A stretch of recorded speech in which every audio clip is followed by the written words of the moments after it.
It starts with a simple question and ends in objective reality. Through our journey from there to here, we find one another and ourselves.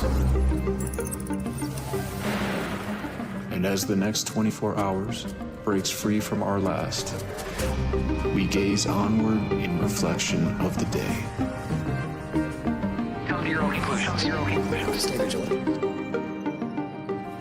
Welcome to the Daily Wrap-Up.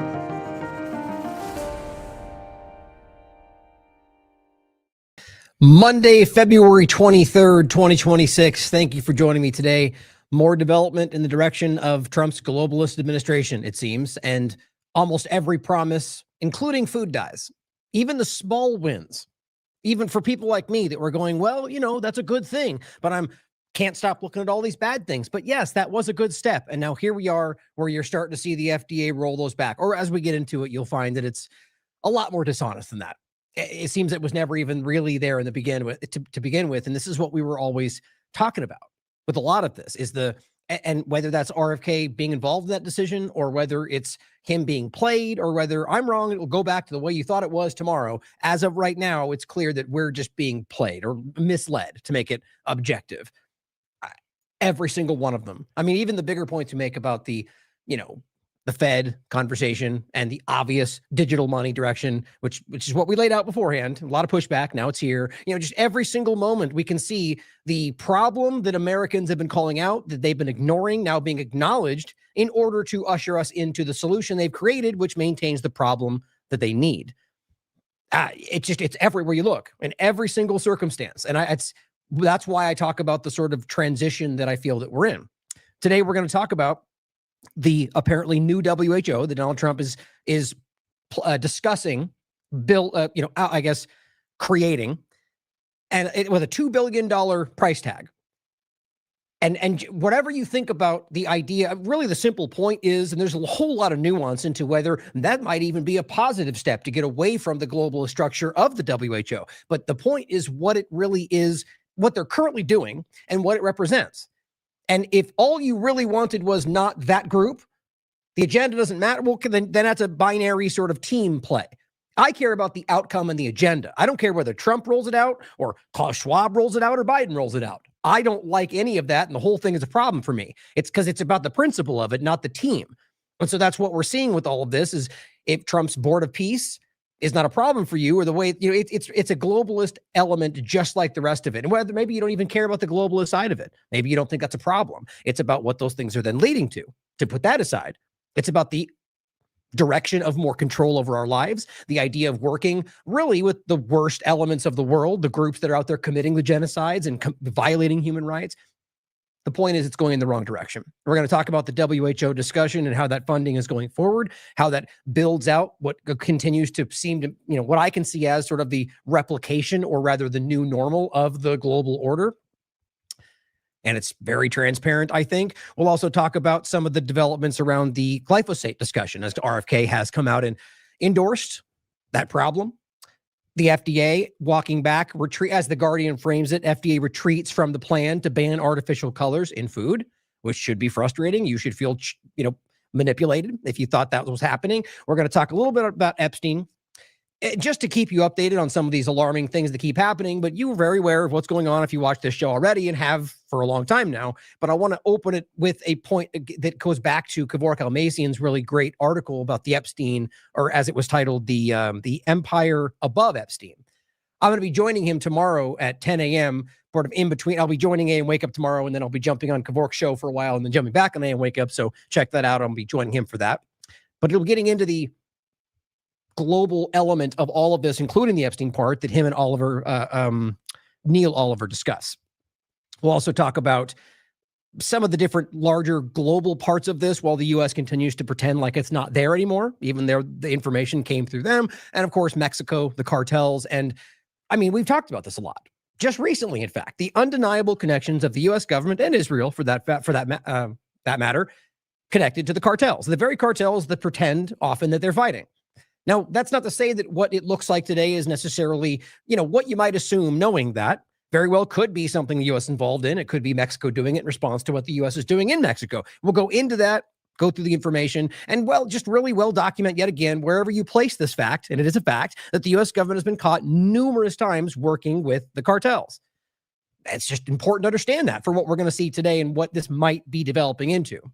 And some part about ICE that I'll mention at the end, whether we go in deep or not, but if I have time, we might push it off to the next discussion. Now, one thing I wanted to say before we get started, somebody was recently pointing out in the Telegram channel, the Telegram chat for TLAV, that they signed up for the Substack channel or the Substack account of TLAV for the Daily Wrap-Up show.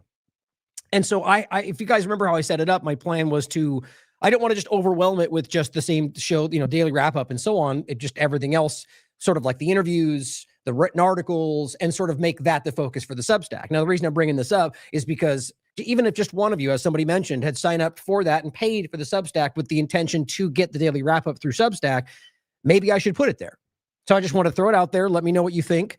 Comment in the chat. Some of the mods will bring it back to me. Just let me know if you guys think we should be posting the Daily Wrap-Up or pretty much just all content of TLAV on the Substack channel, but then also on the website, which to me, I guess some of it's redundant regardless, but just let me know what you think. Because my point was to make it the best for you guys, because maybe some of you want to focus more on the written content and the interview discussions as opposed to the longer, investigatory shows that we're doing, and then have that more so over here. I don't know. You guys let me know what you think. It's about making it easy, because I guess the overarching point is that these shows, I get it, they can be long and they can be overwhelming for some people, and they'd like to focus on what they can digest in one sitting. And so that was the idea.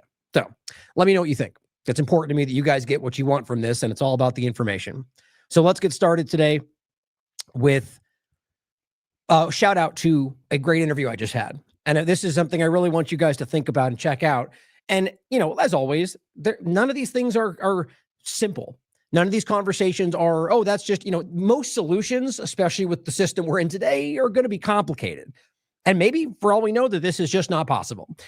But the resistance from some, even in this community, to just poo-poo on anything that seems to challenge, we should be open to these ideas, even if they're ultimately not possible, because it opens the mind to alternative ways of thinking. I genuinely think this is possible. And I had a great interview with Matthew Sands from the Nations of Sanity project, really just called the Nations of Sanity.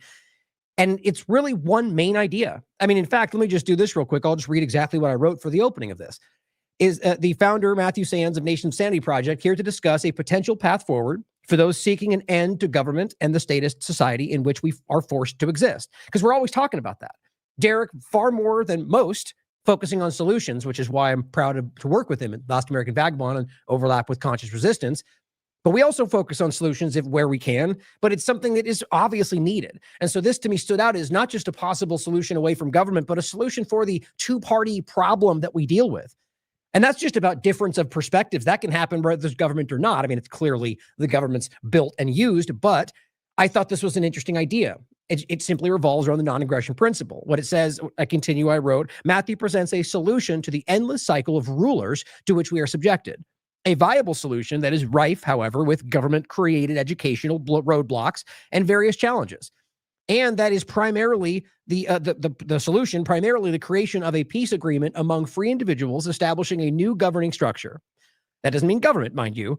This structure has only one universal guiding law, the non-aggression principle. Now, the point I mean about government is understand that governing government can mean many things, but government in the sense of what we discuss it as today. Just having an agreement, a peace agreement or structure, anarchism is a structure. That doesn't mean chaos. It means no rulers, not no rules. It's important to understand that. But the reason this is important is because a lot of people seem to quickly put something like this down because it doesn't line up with what they think is possible. I very much think this is possible. And if we understand a world in which this could be the only guiding point, that doesn't mean there's no challenges. Think about the insanity of just in this country, the way that we debate left-right policies that never seem to even conclude, that just go on forever. We're still debating basic wedge issues that are foundational to the Constitution. And then we bring something like this up, and the conversation is, how would we ever debate that? People are always going to disagree. It's like, well, that's where we're at now. At least we would have some guidance on non-aggression. The point is, this would basically create a world in which government would no longer even be necessary. That doesn't mean that there wouldn't be people that can enforce. Police, these things would still exist. It's worth watching the interview because he talks about the idea of, he's not saying no violence. In fact, he's talking about the non-aggression principle, which is different. It means from a libertarian mindset, you can defend yourself. And you can, in fact, in his idea, with his mindset, enact violence in order to protect those who are being attacked under this principle, meaning that the only valid point in which you can initiate violence is when somebody else is initiating violence on the peaceful. It's interesting. Yeah, but again, maybe you think it's impossible. Maybe it is. Worth your time. Check out his website. I do think that this is something that even if we don't do, it opens our mind to how these things might be possible. And maybe somebody much smarter than me or all of us will decide how this can actually be functional. Or maybe it's this. Also, on that point, here is the Substack. Posted this as well on there, so you guys can check that out. I'll include the link there. Now, on the health side of this, just an update quickly before we start with the FDA point, and just one, well, basically both. The update's going to be both about just knowing this exists, but also about the glyphosate point that Derek was highlighting as well recently. This was about Gavi. Just don't forget that, because this includes the same conversation, right? This is the new bill that has only gone through the House, by the way, which is supported largely by Republicans, is now in the Senate. I tend to think it's going to pass, but it's been there for a while. New bill supported by the White House, though. That was the important part. The White House publicly came out and said, we support this bill. This bill, in addition to citing Israel 35 different times, you can ask yourself why that makes sense in regard to money and funding and what you can't do. And you're not, Palestinians can't have this if we don't do this for Israel. Why that has anything to do with American interest, you should ask yourself. But on top of that, it allows the White House, or basically bypassing HHS, to be able to fund Gavi. The main thing they were so excited about, like food dyes, that we acknowledged was a win, except here we are, right? To bypass HHS, to go through the State Department to fund Bill Gates' Gavi. I mean, you tell me, how do you possibly keep going forward with this? Now, it's not even that they do it. It's that they let's just say it stalls out right now. They still wanted that to happen from Republicans' perspective, from the White House perspective. Now, in another spectacular example of hashtag winning, anger as Trump FDA retreats from plan to ban artificial colors in food. This came out on the 20th. In a further retreat from its pledge to ban artificial dyes from food, Donald Trump's FDA announced that it would loosen labeling requirements to allow companies to state, quote, no artificial colors, even though products may in fact contain some dangerous substances such as titanium dioxide, which is one of the primary problems for people in the legitimate Maha movement. Not the people out there pretending that to win political points or to scream Maha while supporting all these ridiculous things, but the people, the Americans, not politicians, the Americans who genuinely wanted to make America healthy again and wrongly, at least right now, believe that those people were doing that. So stop calling this a false movement, because it's not. The whole point was that people in this movement believe these things, and that's why it became something of momentum. The liars are the people in the mainstream alternative media and the people in politics who act like that's what they're doing. And then there's a middle ground of people who are being ridiculous about it, who are pretending like maybe it'll all work out, being quiet, and then showing they have no principles in some cases. But again, that to me is a minority in the conversation of people who truly want to stop these things. That's why they pretended to care about them. That's why they pretended to align with Massey in the beginning, because they wanted that support, guys. That's how it works. People like Gabbard apparently just don't have the principles to stand up and acknowledge while they're caught in the middle of it right now. Anyway, it says removing toxins from food is a cornerstone of the RFK Jr. Maha movement. Or at least they said so. Kennedy is the secretary of HHS, which holds the FDA, and which holds the FDA, and he quickly zeroed in on dye upon taking office last year. So remember, the FDA and pretty much every health element is underneath RFK Jr.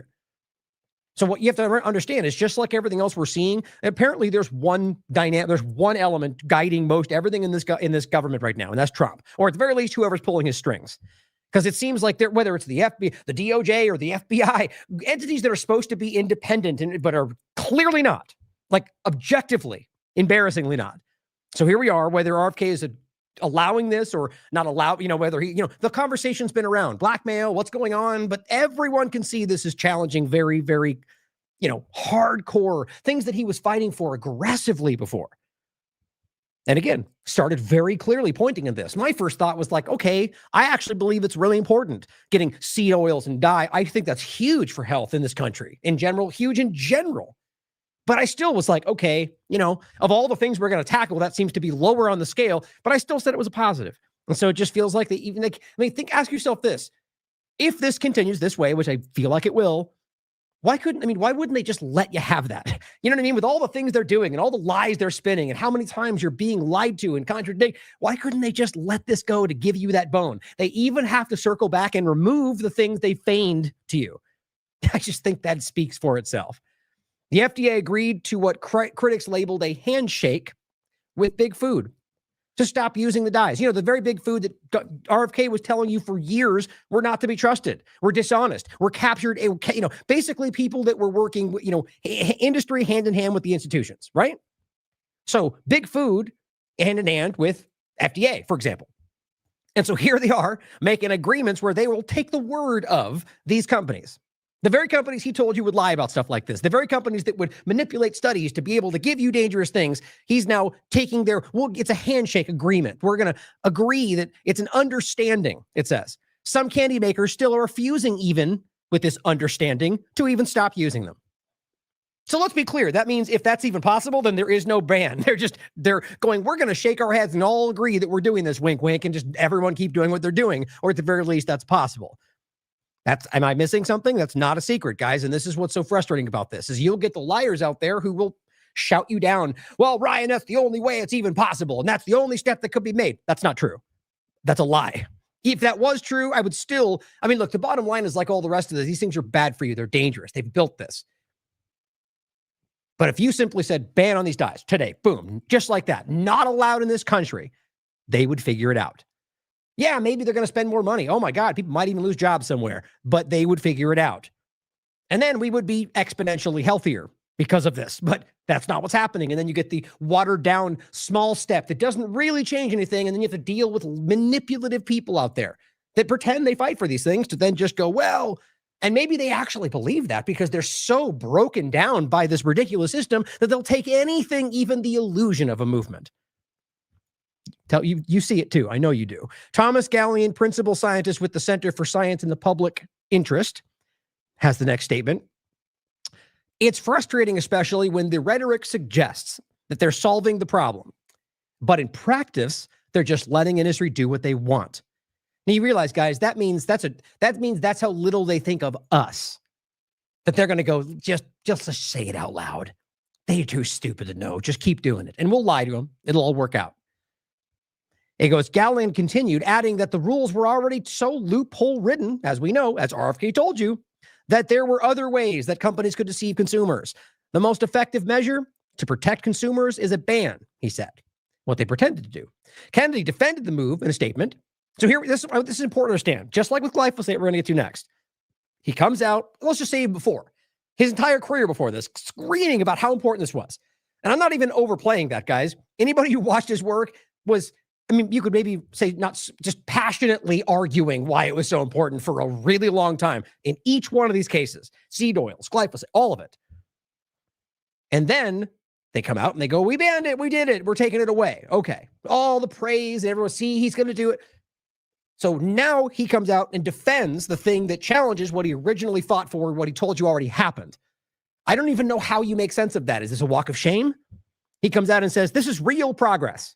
We are making it easier for companies to move away from these synthetic colors. And okay, making it easier for them. So now we're worried about their company interests as opposed to immediate health for Americans. Yeah, we'll take about 1,700 years. We'll get there. So, profits and company interests. There's really no other way to understand this. What do you mean making it easier for them? Is it dangerous or not? Is it hurting people or not? A ban is quite simple, and they would certainly figure it out. But because, we have to make it easy for the company. Why does anybody even accept that? Anybody other than people like Trump who are focused on business and that's it. Or at the very least, projecting that. I don't understand this, except we're being lied to. It says this momentum advances our broader effort to help Americans eat real food. That's a meaningless statement. This momentum, what momentum? You mean the walking back of your claims advances our broader effort to make you healthy? That's a meaningless statement.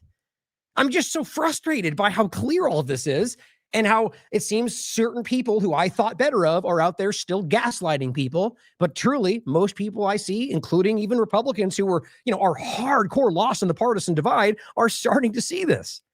Because it's pretty damn simple. You either care about these things or you don't. You don't take these this isn't even a half step, guys. This is a fake step and pretending that we're making progress. It says Consumer Brands, a trade group for packaged foods, applauded the move, of course. The companies, right? The Consumer Brands, a trade group for the companies. That's big food. Said, yay, good job, guys. It's a positive example of the FDA taking the lead on ingredient safety and transparency by doing what? By allowing you to do nothing under the guise of something changing? Yes, it's pretty clear why those companies love that. Good job, RFK Jr. You're our hero. Among natural dyes used in food that advocates find most concerning is specifically the one that we're now allowing, at least one of them, titanium dioxide nanoparticles. Now, guys, I'm not going to even get into the potential overlap here, but we will. I mean, remember, nanoparticles are simply just nano-sized particulates, but it does and can overlap with actual technology in the sense of like actual, I hate using the terms that are clunky, like a robot. It doesn't even make sense with what we're talking about, because especially when you get into the weird biological overlap of what they're doing with nanotech today. But just think about what we talked about in the past. And I'm going to come back to this. I've got a whole segment I've been working on with stuff that came out of the WHO recently about nanotechnology in the world. It's people still act like this is not even there. Anyway, just think about that for those that know, and we'll come back to it later in a different show. But the point being, these things are dangerous for you. Nanoparticles in and of themselves, particulates. There's entire studies done from the NIH about why nanoparticulates in and of themselves are dangerous for the body. It's just wild. Anyway, I did all this work back when we were going through lipid nanoparticles, but it goes on. It's among the natural dyes used in foods that advocates find most concerning is titanium dioxide nanoparticles added to brighten whites, because that's what we all care about, right? Or effectively serve as a primer for other colors. The toxic substance is banned right now in European Union for use in food. Like a lot of things our government allows for us and gaslights us into thinking are safe. Not a joke. Because regulators could not conclude that it is safe. Think about what that just said. Now, let's not pretend like Europe is even remotely better in a lot of, in pretty much the same ways. They're just as problematic. And some places way worse. Or in some places slightly better. But the point is they're pretty equal in my mind of where we're all going. I think they're largely in lockstep with this stuff. But think about what it just said, at least pretending that just because they couldn't prove that it was safe, they banned it. Not that it was even proven dangerous. You see, in this country, we go through at this point, endless. They're still pretending glyphosate can't be proven, or that, GMOs. Oh, well, we have 75 studies that prove that. And they can't prove that it's unequivocally safe. They just claim you can't prove that it's dangerous. And yet we'll keep using it in the meantime. Here are shots we can prove are killing people. We'll keep using them until we figure all that out. We just lived through that.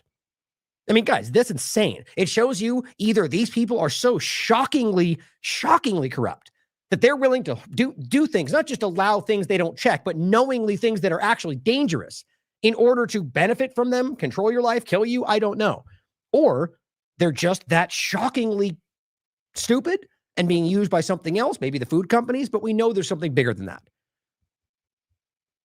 And this is the part that connects back with the endocrine disrupting chemicals, which seems to be damn near everything in the mainstream that they give to you these days. The toxic substance is banned in Europe because food regulators could not conclude that it is safe and raised concerns that it damages genes. Guys, if you remember the show we did on that, it is almost overwhelming how many things that they, just like this, that they allow everywhere, from foods to cosmetics, that are quite literally in real time endocrine disrupting chemicals and causing your body to alter its gene, genetically change.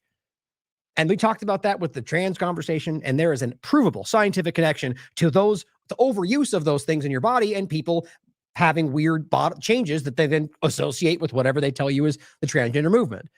It is a potential carcinogen that accumulates in organs and is linked to neurotoxicity, intestinal inflammation, reproductive damage, like everything they give you, birth defects, and other health impacts. This is what they want you to tell you is a good thing, a positive step. If this is real, which the science shows it is, then they should just ban it like Europe does. But no, we're going to give a little handshake deal with them.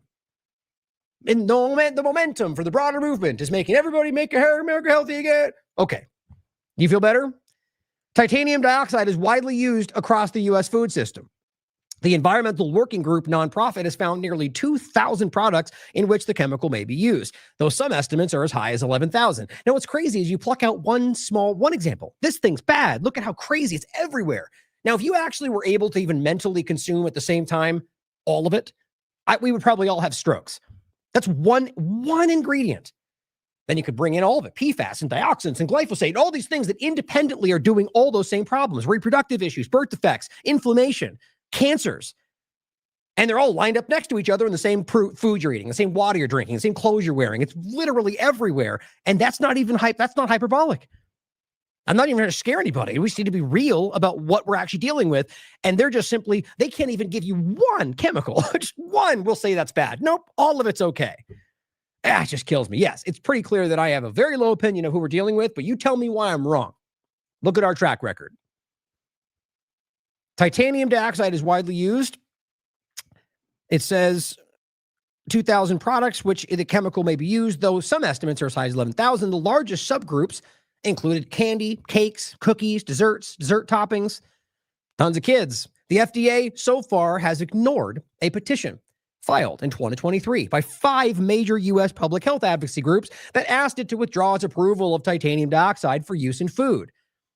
You know, my gut tells me that there is something more connected to that specific nanotech overlap or like nanoparticulate overlap. And they don't even necessarily mean technology, just some kind of conveyor, some system of conveying something. And I think there's more going on there, like we talked about in the past. And I shouldn't even bring it up because this will scare people away from things that we should be addressing right here.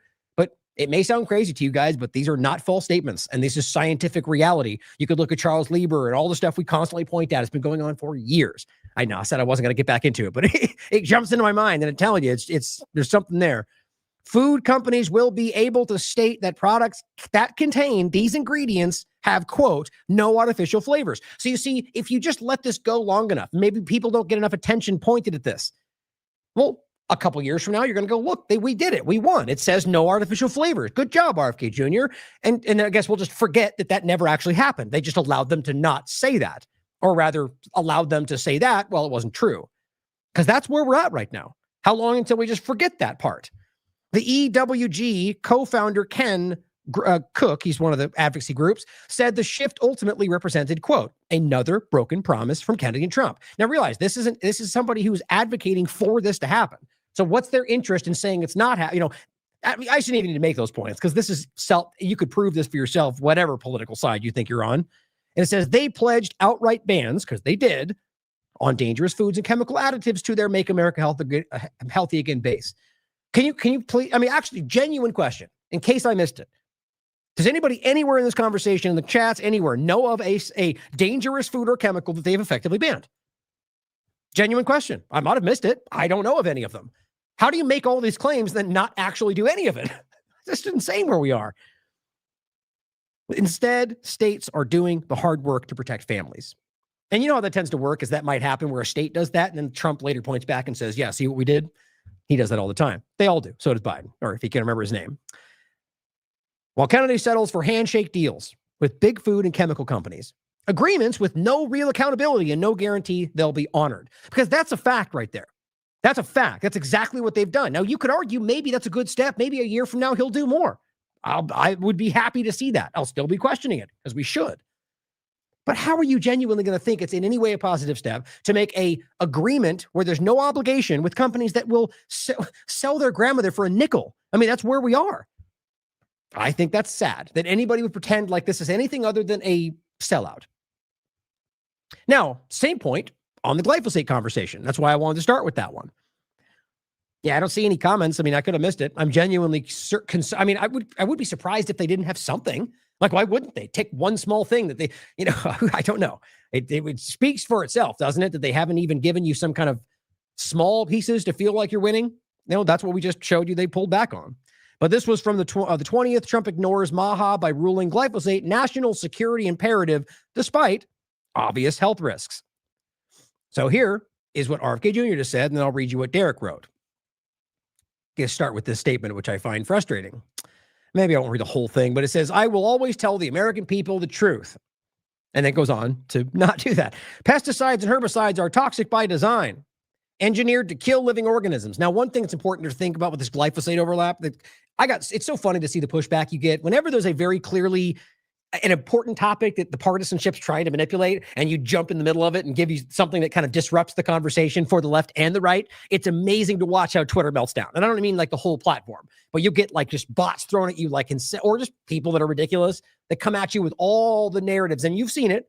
you get like the same repeated response talking points because they're all just following. It's like dripping down from the same 17 shows that are the mainstream alternative media.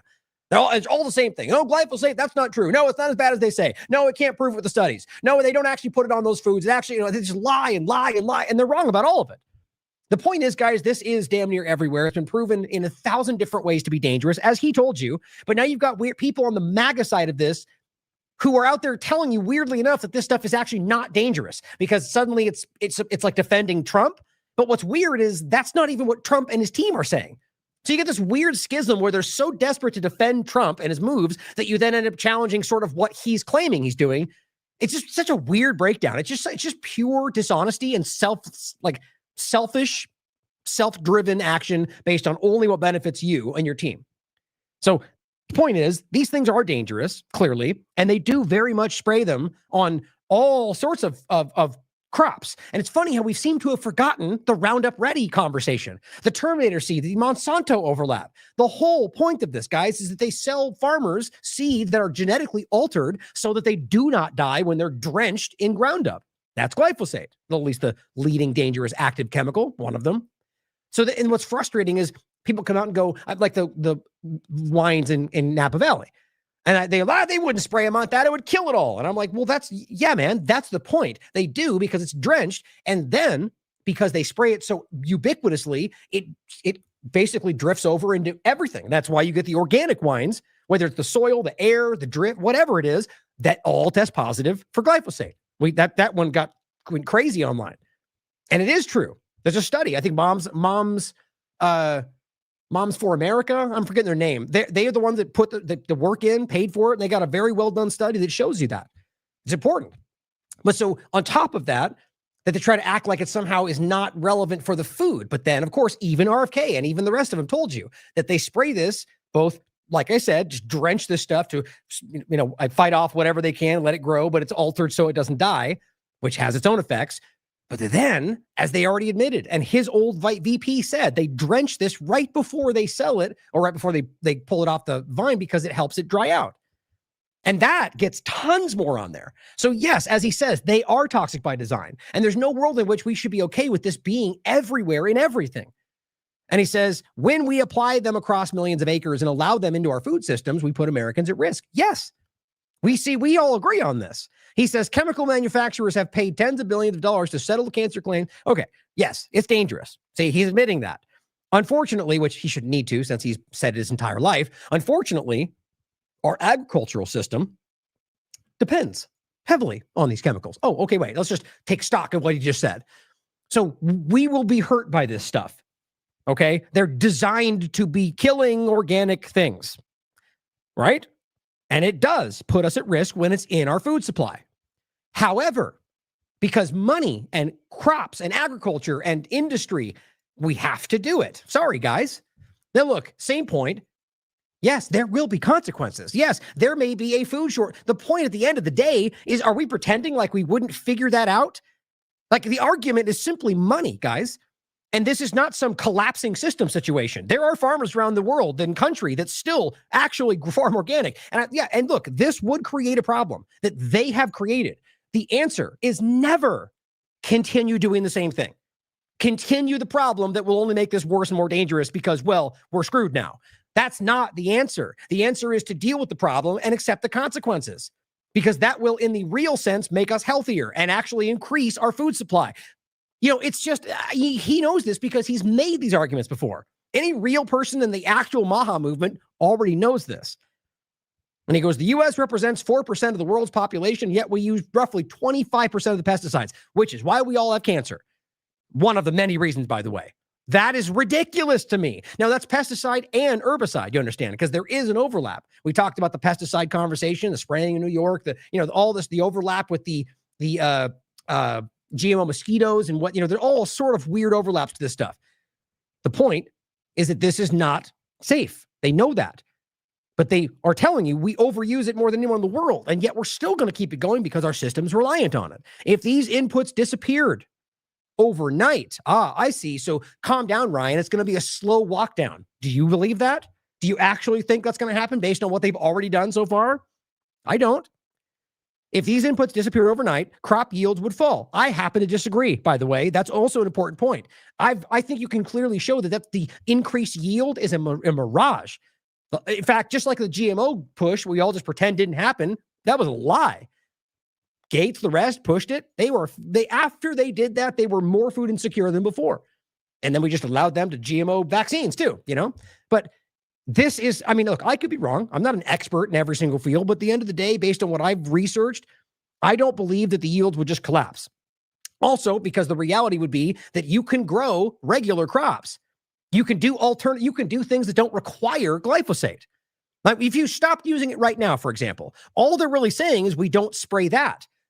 See, this is a trick, you understand? Because let me make this very clear, because this point I think is just coming, the idea that what they're saying, if we stop using the spray that they use, all they're saying is we wouldn't use this spray to treat these crops. It wouldn't mean all of a sudden they'll just die. It means that there would be bugs and other things that would try to get at them. And even that wouldn't, it just remove the crops. Glyphosate does not increase the yield. That's insane.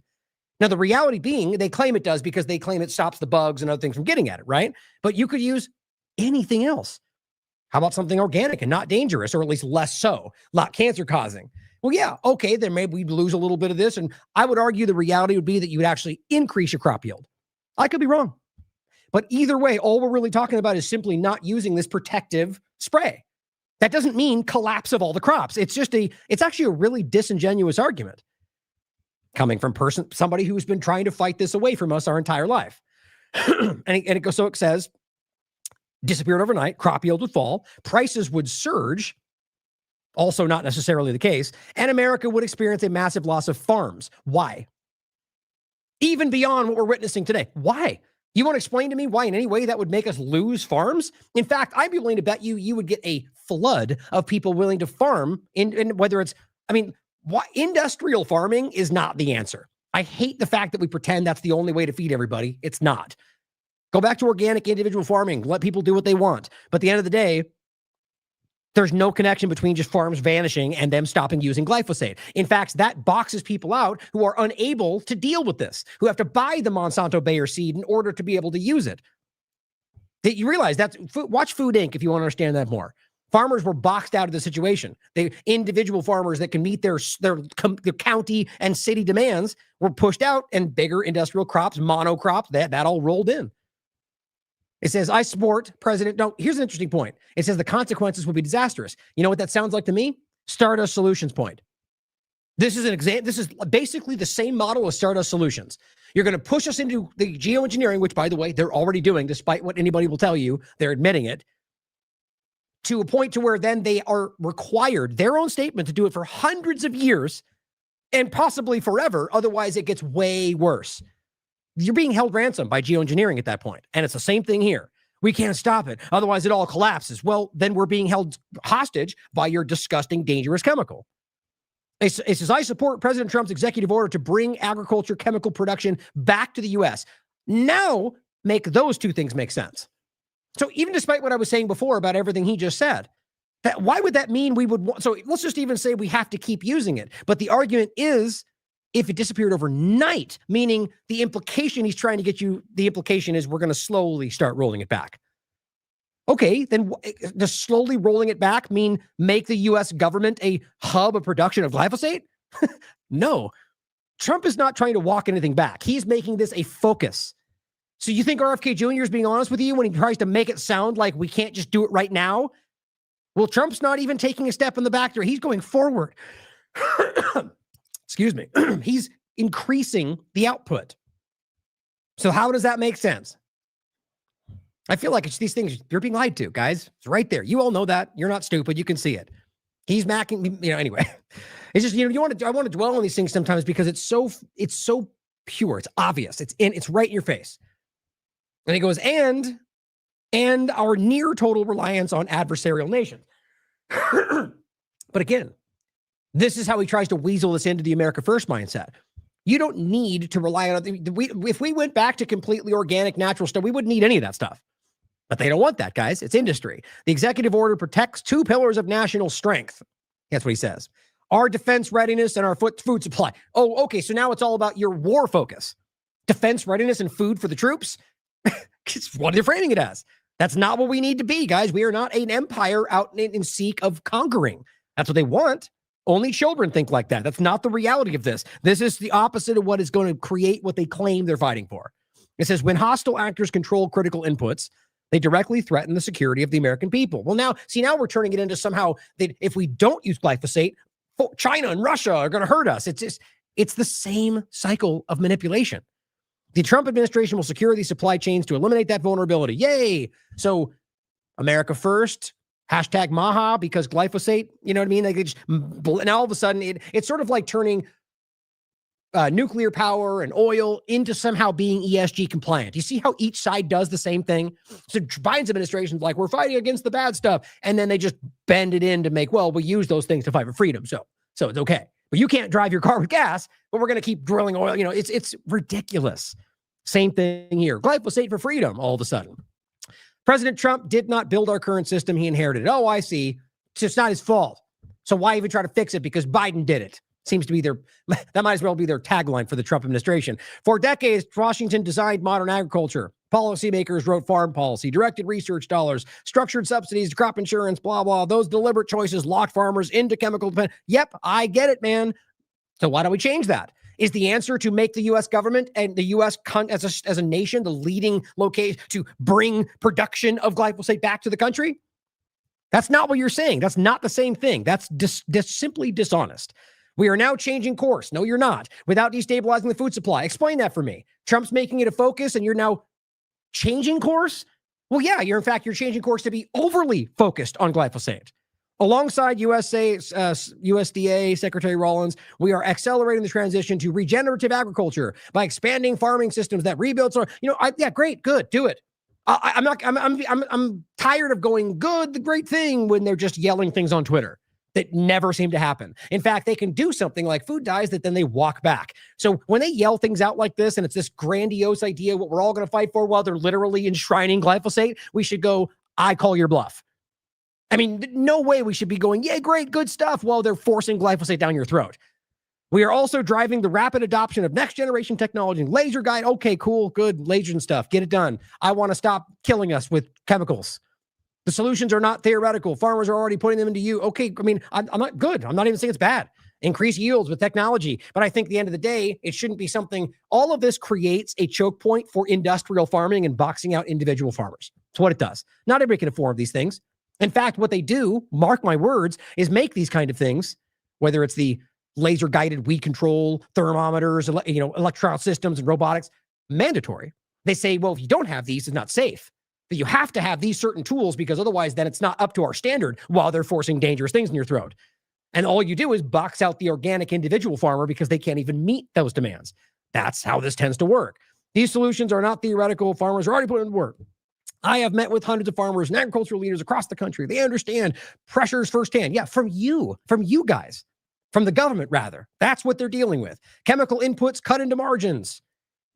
It's just weird how he's arguing points that are countering what he's doing. At HHS, I'm leading a coordinated effort grounded in gold standard science. I mean, that's a lie right there. They keep getting caught using studies that don't have placebos. They just lie. You can't ignore that, guys. Yeah, I mean, it's just rhetoric. President Trump has opened the door to this debate and backed meaningful change. Does anybody believe that? Does anybody in Maha, other than blind followers, in any way believe that? He's opened the door to this debate? What? Glyphosate? He just quite literally enshrined it as a national security imperative. But yeah, meaningful change on the way. Guys, I'm just insulted. I have a very, very different opinion of this person, whether or not he's being blackmailed, than when I did before he joined this administration. Now, I don't need to play it again. Here he is right here in 2024 saying glyphosate causes cancer, or most likely does. Yeah, that is him. Or rather, a month ago, which very well, yeah, maybe he was close to last year with Katie Miller. But now it's okay because Trump. As Jasmine Keith says, the economy would suffer if we stopped poisoning you. Sorry. I'm telling you guys, people just aren't buying this. Anybody honest is not okay with this stuff. And I mean honest in the sense that they actually believe in what they claim they're fighting for in the administration. I just thought this was interesting. HealthBot shared this clip about this, I think it was a French documentary, if I remember correctly, where the guy was trying to or maybe it wasn't French, but it was a documentary they were working on about glyphosate, or at least health in general. And they asked a pointed question about glyphosate to this, what was he again? I remember I played this a while ago in the past. There is a full, it is a real interview, and there is a full version out there. There's even been mainstream like reports about it because of what happened. Basically, he gets called out and says, well, drink it. It's glyphosate, after saying it was completely harmless, and he refuses to do it. There's a lot of these kind of things. And as they write here, the interview ends in 22 seconds because he refuses to drink the glyphosate that he otherwise says was completely safe. Believe that glyphosate in Argentina is causing increases in cancer. You can drink a whole quart of it and it won't hurt you. You want to drink some? We have some here. I'd be happy to, actually, but not really, but not really. I know it wouldn't hurt me. If you say so, I have some glyphosate. No, I'm not stupid. Okay, so you. No, but I know so it's dangerous. No, people try to commit suicide with it and fail fairly regularly. Tell the truth. It's not dangerous to humans. No, it's not. So you're ready to drink one glass of glyphosate? No, I'm not an idiot. Interview me about golden rice. That's what I'm talking about. Okay, then it's finished. Then the interview is finished. That's a good way to solve things. Yeah. You're a complete jerk. Well, isn't that interesting? Because I'm not an idiot. Well, okay. Well, I mean, if you want to try to be as honest as possible or as objective as possible. Okay, so maybe the point would be the only way to take that honestly is that it's totally safe, but not really safe. We just mean in the sense of chemicals, like it's a chemical. It's clearly going to have some effect, and I'm not stupid. I'm not going to drink it all, but it's not dangerous the way that you're making it out to be. So clearly, they know that it's not safe and effective, right? It's the same point. I just find that hilarious because he's just angry because deep down, that you're kind of lying right there. But maybe he even thinks, well, the people claiming it's all cancer, they're the ones lying too. So I'm lying in a lesser way because it's not as bad as they claim. That's two-party illusion stuff. Both sides do that all the damn time, where they rationalize their dishonesty as somehow justifiable because the other side's even more dishonest. Tired of it. Everywhere you look. So here. Oh, whoops, hold on. Did I bring it up twice? Here, you know what? I think that's what I did. I had the link to the actual longer version in there. I'll try to grab that before we get done. But so I just thought this was funny. So just on these general points, this is what you get. This is what I mean by all flash, no substance.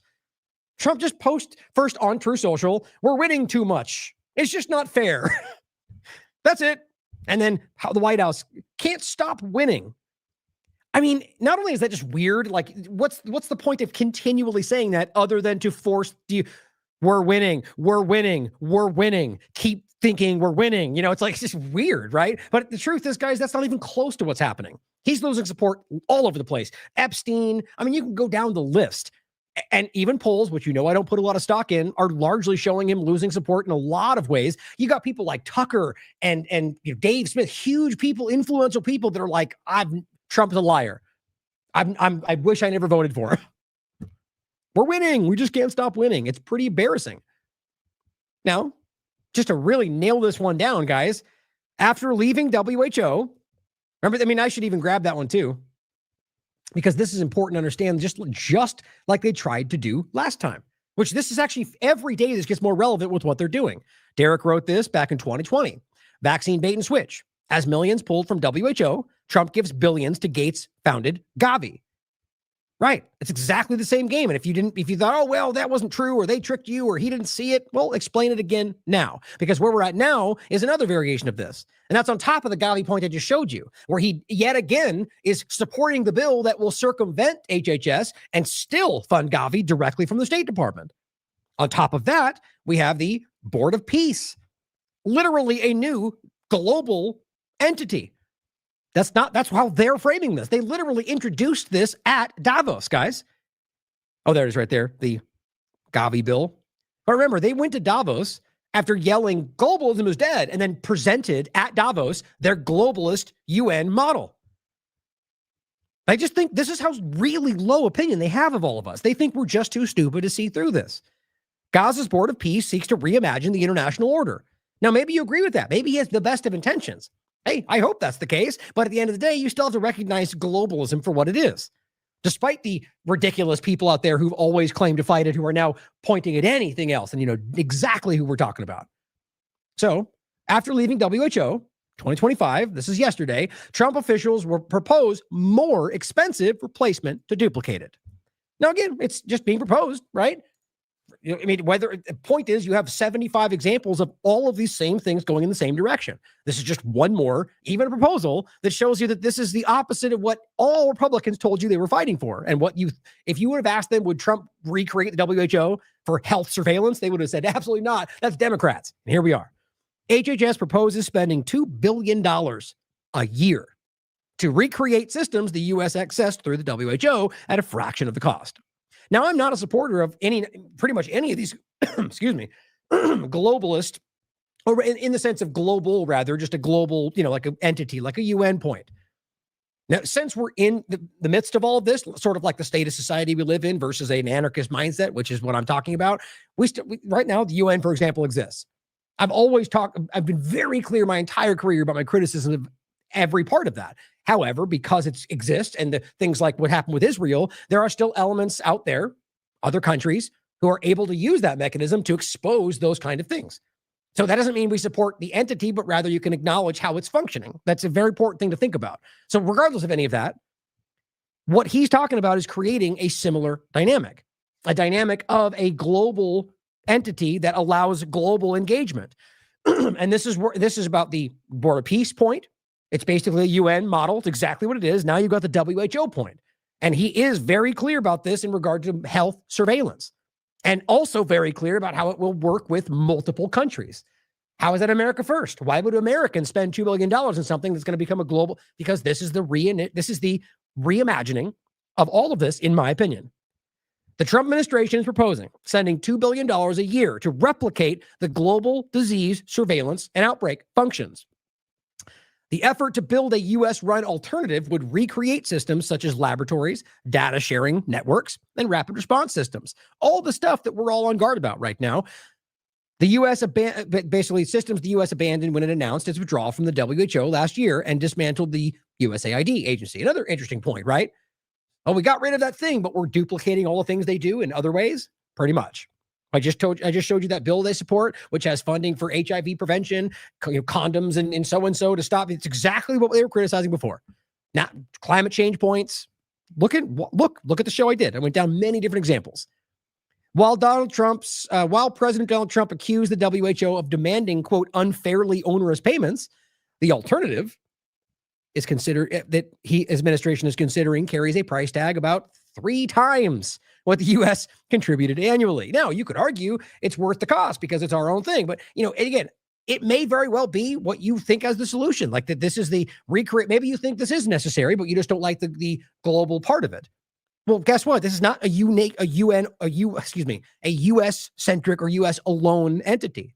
This is being built as exactly like the WHO.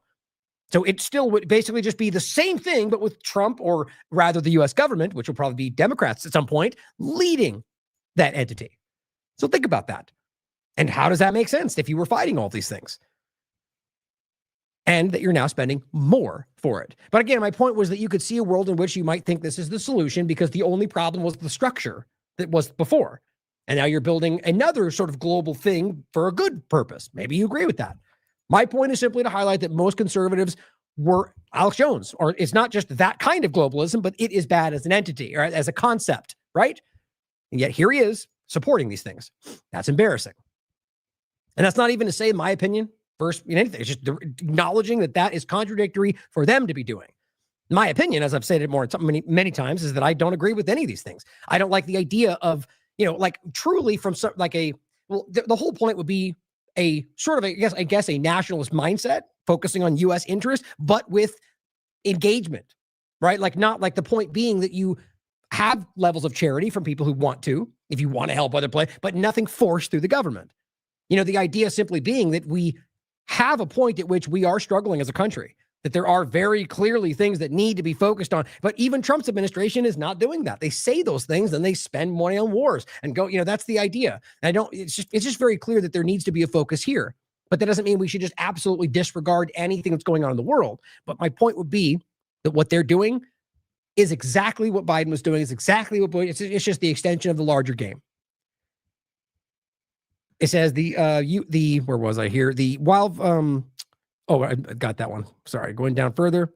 It says, during a briefing last month with reporters, a senior HHS official said U.S.-led global health efforts going forward will rely on the presence that federal health agencies such as the Center for Disease Control and Prevention and the National Institutes of Health and the FDA already have in 63 countries and bilateral agreements with hundreds of countries. So just in case it wasn't anymore, he's talking about a WHO overlap with his UN overlap, rather recreation, while already pointing to connections with 63 other countries. So it's not a focus of only the US. It's about monitoring health, disease, pandemic surveillance in 63 countries around the world. That's the whole point of what a WHO represents. Now it says, I just want to stress the point that we are not withdrawing from being a leader on global health, says the Trump official. So that has to be very clear. Like even the point where they're stating explicitly global health, not just U.S. surveillance to make sure the U.S. people are safe as a America first nationalist mindset. No. I want to stress, he says, that we are not withdrawing from being a leader on global health. Trump is clearly just trying to build this around himself. He is apparently a globalist, like all the rest of it, just wants himself to be in the middle of it. The new initiative envisions expanding that footprint to more than 130 countries, according to the officials briefed on the proposal from the Trump administration. So 63, that we want to expand to 130 countries. But America first, guys. From the UN part, all of it. This is recreating exactly what we've always been talking about. I just hope we can start calling it out. Got that. You got the Gavi point. Globalism, I'll include all these. You can watch. This is what I think is happening. The fake globalist resistance ushering in the actual globalist plan. The point about all of the technocrat Zionist overlap as well as the network state part of this, which is important. Now, here's Trump recently. How he just says the woke agenda is practically gone. We have made sure it's out. Okay. Woohoo. I call that stuff out like anybody did. But is that what we're actually fighting? That people can say woke pronouns and talk about? Yeah, I mean, the point at the end of the day, guys, is all of the actual things that those were being used to accomplish are not only still happening, but they're light years ahead. So, yeah, good. We're not forcing woke pronoun, which I think is stupid. But that was never what they actually cared about. Like Trump went to Davos last time, was like, woke pronouns are dumb, and then supported all the rest of their agenda. And they were like, yeah, tell them, Trump. It's just blind. It becomes the left-right paradigm. All we need to do is make Democrats are bad. Everything else goes away. As Dan writes very clearly, the woke agenda was just rebranded, like the MK Ultra and every other government propaganda program that gets caught. Now, I don't know whether he means Democrats alone. Maybe he does. But I agree with the general point if he means in any sense. That right now, the woke part of this is still, it's like I said, it's the same thing. Anti-Semitism, whatever. Cancel culture, identity politics. It's exactly the same game with a different slant. So yes, it didn't go away, as I've been saying the entire time. I hope that's what Dan means. It's just continued with a rebrand. But yeah, look, they're not even saying them anymore. What do you mean? Do Democrats not exist? They just don't care? I mean, well, you got to pretend that they just stopped doing their thing? I mean, we can't be this simple. It's so obvious how this game works, guys. Okay, this is an interesting point. I'm only going to include it here because I'm not going to get into a larger part about this. But this is really fascinating to me. Redline News, Republican, says, it's a video, by the way, that's largely inaccurate. The point is that there's no, right now in New York, there's not some, as far as I can tell, and I did look into this, there's not some restriction that you can't go outside without your papers and identification. That appears to be inaccurate. Either way, and maybe that my research shows turns out to be wrong. You can look into it as it develops, but it appears that there's just massive snow, and the reports are saying just don't go out right now, and that's being turned into sort of like a, look, the Democrats are locking you down. We told you, right? But check this out. This is interesting. He writes, so Zohran Mamdani, the guy that Trump basically said was MAGA. It's not a joke. He was right there in the Oval Office and said, oh, this guy's good. He's good. He's working with us. That's what he said. So Zohran Mamdani, this guy writes in his video or says, just issued a travel ban on New York City, shutting down bridges and tunnels. Now, to some degree, that is happening because they say the weather, which you could call out, debate. That's not the point. And in the tunnels, the streets saying, quote, you better stay your ass out of in your house. I doubt that's what they actually said, but basically saying you better stay inside. Weather. Okay. And who knows? Maybe they have a different agenda. I don't trust any of these people. But it says, if you do want to come outside, you got to bring your documentation, bring your papers, two pieces of ID, social security card, in quotes. That's not true as far as I can tell. But it says the only way you can come outside is if you're working for us. You're shoveling that snow. So it's interesting how socialism feels so much like authoritarianism. Okay, have you caught on to what I'm getting at yet? But don't worry. You'll have the warmth of collectivism to keep you comfy. Well, funny how he says so much like authoritarianism, seeing how it's identical to what ICE is doing to people on the streets. And guess what? Socialism, fascism, government, it's all the same thing if we stop being children and acting like my version's good and your version's bad. It all means government control your lives. Let's stop being stupid. The point, guys, is that he's literally going, oh my God, look at Mamdani, even though it didn't even happen the way he's claiming, which is what I think is the case based on my research. But let's just say for sake of conversation, that's what happened. So you're all up in arms that Mamdani, a Democrat, is demanding that you give identification on the streets for no reason? Oh my God, the horror. I agree, by the way. That's unconstitutional. But guess here, this is what I think is so funny. And he goes, New Yorkers are so sick of Zoran. Not that I can tell, actually. It seems like people are pretty supportive of him, including Trump, by the way. But this guy, Defiant L's, these ridiculous one-sided blind partisan accounts on all sides of the paradigm, can't say we didn't warn them. So do you care about ICE doing the same thing, or you just don't like it when a Democrat does the thing? You completely principled, integrity-free person. We definitely tried.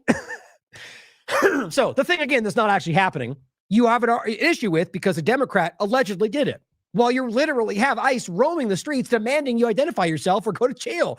That's insane. On top of the fact that we went through lockdowns from left and right politicians all through COVID-19. I'm just so tired of these ridiculous people, guys. It's all a one-sided game. It's all jumping at shadows just to call out the other side while literally ignoring what you claim to care about. Now, don't forget, this is actually new. It's from January 13th, 2026. Trump has been secretly texting his favorite Dem. So they're again, reporting. This is a Republican platform, but who knows? For all we know, that's a completely made up story. My point is, you could prove that he was in their Oval Office with Mamdani, and he was on video, and he said he's a good guy. He'll be good for New York. He basically called him a part of his team. That's what he said. And so now the reporting is that they're apparently texting and friends. And so here they are over here going, oh my God, look at how bad he is. It's like there's this disconnect between what they think and what they're doing, and then what Trump is saying. It's like it's just weird game. You get the different narratives from the Alex Jones, Nick Sorter, Vanny Johnson circles. That's like the extreme all-out narrative for Trump, and then even Trump will say things that are different than that, and they just carry on with their same narrative. It's very weird, but overall, that's pretty ridiculous, isn't it? Seeing as how that is happening all across the country right now, and they only care about the allegation that's not even true for Mamdani. That's the we're dealing with every single day, guys. Now, here's a great clip with Neil Oliver and Kevork Almacian, who, again, I'll be jumping on a show tomorrow. I don't know if it's live or not. And this is just I'm going to play the whole thing. It's about 4 minutes, about 5. And it's going over this general point, which we also posted on TLAV, the empire above Epstein. Very well done. Now, this is simple. I won't read it all. You can just let it play. The clip is simple that, it's obvious to the bigger point of Epstein, or the point of Epstein. And what it shows, as he's highlighting, the network that actually exists above it all. But Neil Oliver goes into the overlap that I'm pointing at. I don't know why that word gets stuck in my head all the time, but he's highlighting the connection between Epstein, the globalist network that it represents, really, the blackmail network, but also with what that's driving toward, which I agree with, which is the control grid, technocracy. Exactly what Catherine and all of us and INA, what we are all highlighting and trying to get people to see. It's really, everyone seems to see it anyway, but really to the extent that it's actually there, especially in the partisanship. And he agrees, and he thinks the same. He thinks this is not about left or right, but about driving us into this final point. I hope we can all be on guard to this, guys, because I very strongly agree with this. For me, the overarching project is one world government. The overarching intent is the destruction of 200 nation states around the world, bringing down any semblance of government, taking from people any notion of democracy. Reimagining the order. Undermining, using religion and undermining religion simultaneously, setting one faith against another, one color against another, one creed against another, one political ideology, one sexuality, one gender against another. All of these things are being taken apart with the intention that eventually people have no faith in anything. So that they should have no faith in family. They should have no faith in their nationality, their national heritage, their religion, their heads of state, their political parties, governance as they have understood it. And then at that point, when all of that has been brought down around their ears, the opportunity would finally present itself for the Star Chamber, the one world government, to offer all of the solutions. And it's at that point when everything clicks into place that we would all find ourselves having been marched into or having sleepwalked into the digital cage. That's the project.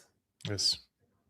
And also, do you see that them destroying what defines us as humans, our identity, our heritage, our civilizations, history, is also part of the transhumanist agenda, basically? Like, if you want to roll out a transhumanist agenda, you need to destroy the human in us, right? What makes us humans at the end of the day? Our conscience, our dignity, our identity, our heritage. And probably I'm saying this is also part of the reason why they are showing us these Epstein files nowadays, emails, to normalize this type of depravity, which 180 degrees goes against our human, our values, right? Our human values. Yes, it's absolutely anti-human in every way that you've just outlined. And I think what we're being shown, what we're being invited to look on at via the Epstein revelations, is to leave people feeling, well, there is nothing to believe in. It's inviting people to think, well, look at human nature. Look at, they're debasing to the lowest possible level what it is to be human and alive. And so with the Epstein files, they're looking at, and they're showing people, inviting people to look and say, here are your leaders. Here are the people who have reached all levels of success of every sort, and look how they live. This is your species. This is humankind. That's what they're endeavoring to make people think. They're undermining people's sense of the value of the species itself. Look at your elites. This is who they are. This is what they do. You know, it's the whole thing from top to bottom is anti-human. And yes, the transhumanist element, I put a lot of it down ultimately to fear. I think what we're dealing with in the psychopathic, parasitic, so-called elite are the most frightened people that have ever lived and breathed. And in the manner of arachnophobes who would stamp upon a tiny spider without thinking about it, simply because the very idea of a spider terrifies them, though it poses them no threat. I think some of the same anti-human reaction is there in that psychopathic parasitic class. They're terrified of their fellow human beings. They would rather the mass of them were gone. And if they can't make them gone, and I don't rule out the possibility that there's a massive depopulation agenda built into it as well. In fact, I do think there's a massive depopulation agenda built into it as well. But at the very least, they need to get us where they can see us. You know, to continue the metaphor of the spider, they need to put us under a glass. Yes. So that they don't have to worry about us moving about where they can't see. I think ultimately we're dealing with fear, and it's not our fear of them; it's their fear of us. It's a very good point. Now, some people would argue that that's not the case. You know, that's more of a, you know, that ultimately it's not like when I call them desperate, for example, right? The people go, oh no, that's just how you see it. They don't even care what you think, and you know, it's more of a black pill perspective to see it as, you know, they're just too powerful. But I tend to think it's more in this direction, if not somewhere in the middle.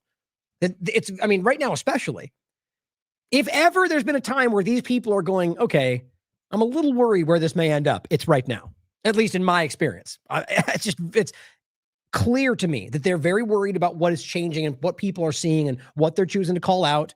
I mean, we'll get to Epstein now. Right now, there's people in the UK being arrested while the US acts like there's nothing to see. It's a striking moment, guys. But so the point he's making, they're both going back and forth around, is that not only just anti-human, which is very clear to me, but that this and the transition of everything.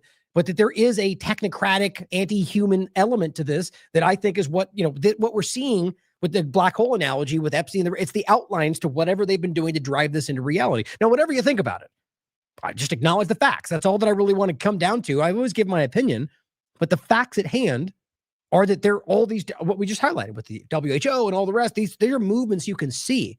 You can see the Palantir element. You can see the AI development. You can see the ICE and the biometrics and the surveillance and all of it. You can't deny those things. You can debate about the intent, but they're there. We would have argued before we even got here, intent or not, that would have never happened. Republicans and Trump and how we are, and now we're arguing over the intent behind it. Well, how about we just acknowledge that we're already a step too far? Now, here's what, of course, Alex Jones is doing, getting fact-checked near every day because they're just out there shamelessly lying to cover for Donald Trump or whoever else they're fighting for on their side. It's pathetic, and I'm actually blown away that this keeps happening. Only because I'm surprised. I mean, Elon, I've watched them manipulate these things on these platforms, but yet I guess he doesn't get the benefit of that.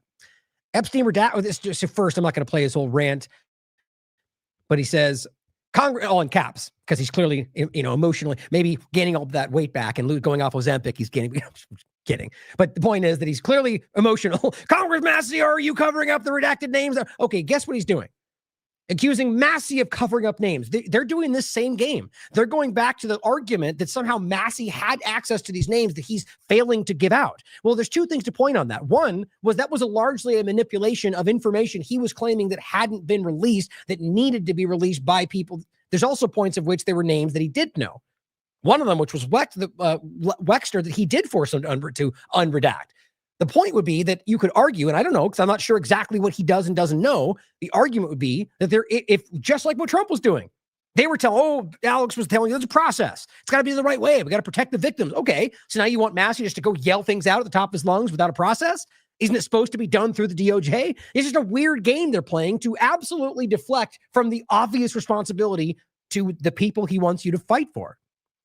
Well, in my opinion, the U.S. government, but specifically Trump and Cash and Bondi and Noam, they're drowning in this right now, and all he can do is scream about how he's fighting. It goes on to say, give us the names and the emails that were involved in torture, beef jerky, pizza. What are you talking about? Like, why would you call out Massey, who has been one of the sole people fighting, I shouldn't say that, one of the few people who has been fighting to force this out? Whether you trust him or not, I question all of them. But you're out of all the people involved, you're going to call out Massey for not revealing the things that Trump and his team are right now continuing to hide and redact? As it says here, Epstein redactions were done by the DOJ and Bondi, not Massey. Massey pushed unredactions. I mean, he's being called out. And look, previously, Alex even praised Massey in this post. What a complete ridiculous clown. And this person said, with this joke, says, why aren't you mad at the people who redacted the names? Alex Jones running away. Why are you mad at them? Just, clearly, anybody can see what's happening here. Now, BBC News is reporting that Lord Peter Mandelson was just arrested on suspicion of misconduct in public office after the ex-U.S. ambassador had been under investigation over allegations he shared market-sensitive government information with Epstein while as a minister. He's resigned from the House of Lords after the release of the files and is reportedly under arrest. Here's the AP. Police in Britain arrest former ambassador. You quite literally now have the UK government arresting people in high positions that at least were previously people in the inner circle for things that were released by the Donald Trump administration. And yes, credit where it's due, right? But you also have to acknowledge they were forced like a screaming child to release the things they did. And then they lied and they altered and they redacted child predator names. They redacted. I mean, guys, they're caught. And even still, they're pretending like there's nothing to be done. And here you have people being arrested for it. Prince Andrew was just recently arrested. I mean, imagine being caught in this position, guys. Here's the Atlantic. The Epstein files reveal that plenty of powerful people tolerated or participated in disgusting, shameful, and even criminal behavior. But they also bolster the case that there never was any grand conspiracy. Of course, this says, what's funny is, I think it was James Lee saying, oh, well, funny how the Atlantic, who's connected to all the, Atlantic is wrapped up with some of the articles that were put out to try to cover this in the first place and lie, and has somebody involved with the platform that is connected to Epstein. Clearly, there's something going on. But what's interesting, alternatively, Twitter says in their fact check, a report from Reuters suggests the extensive existence, of a global criminal enterprise. Funny how this is working out today. But well, anyway, this is the actual report they're highlighting. Allegations in Epstein files may amount to crimes against humanity.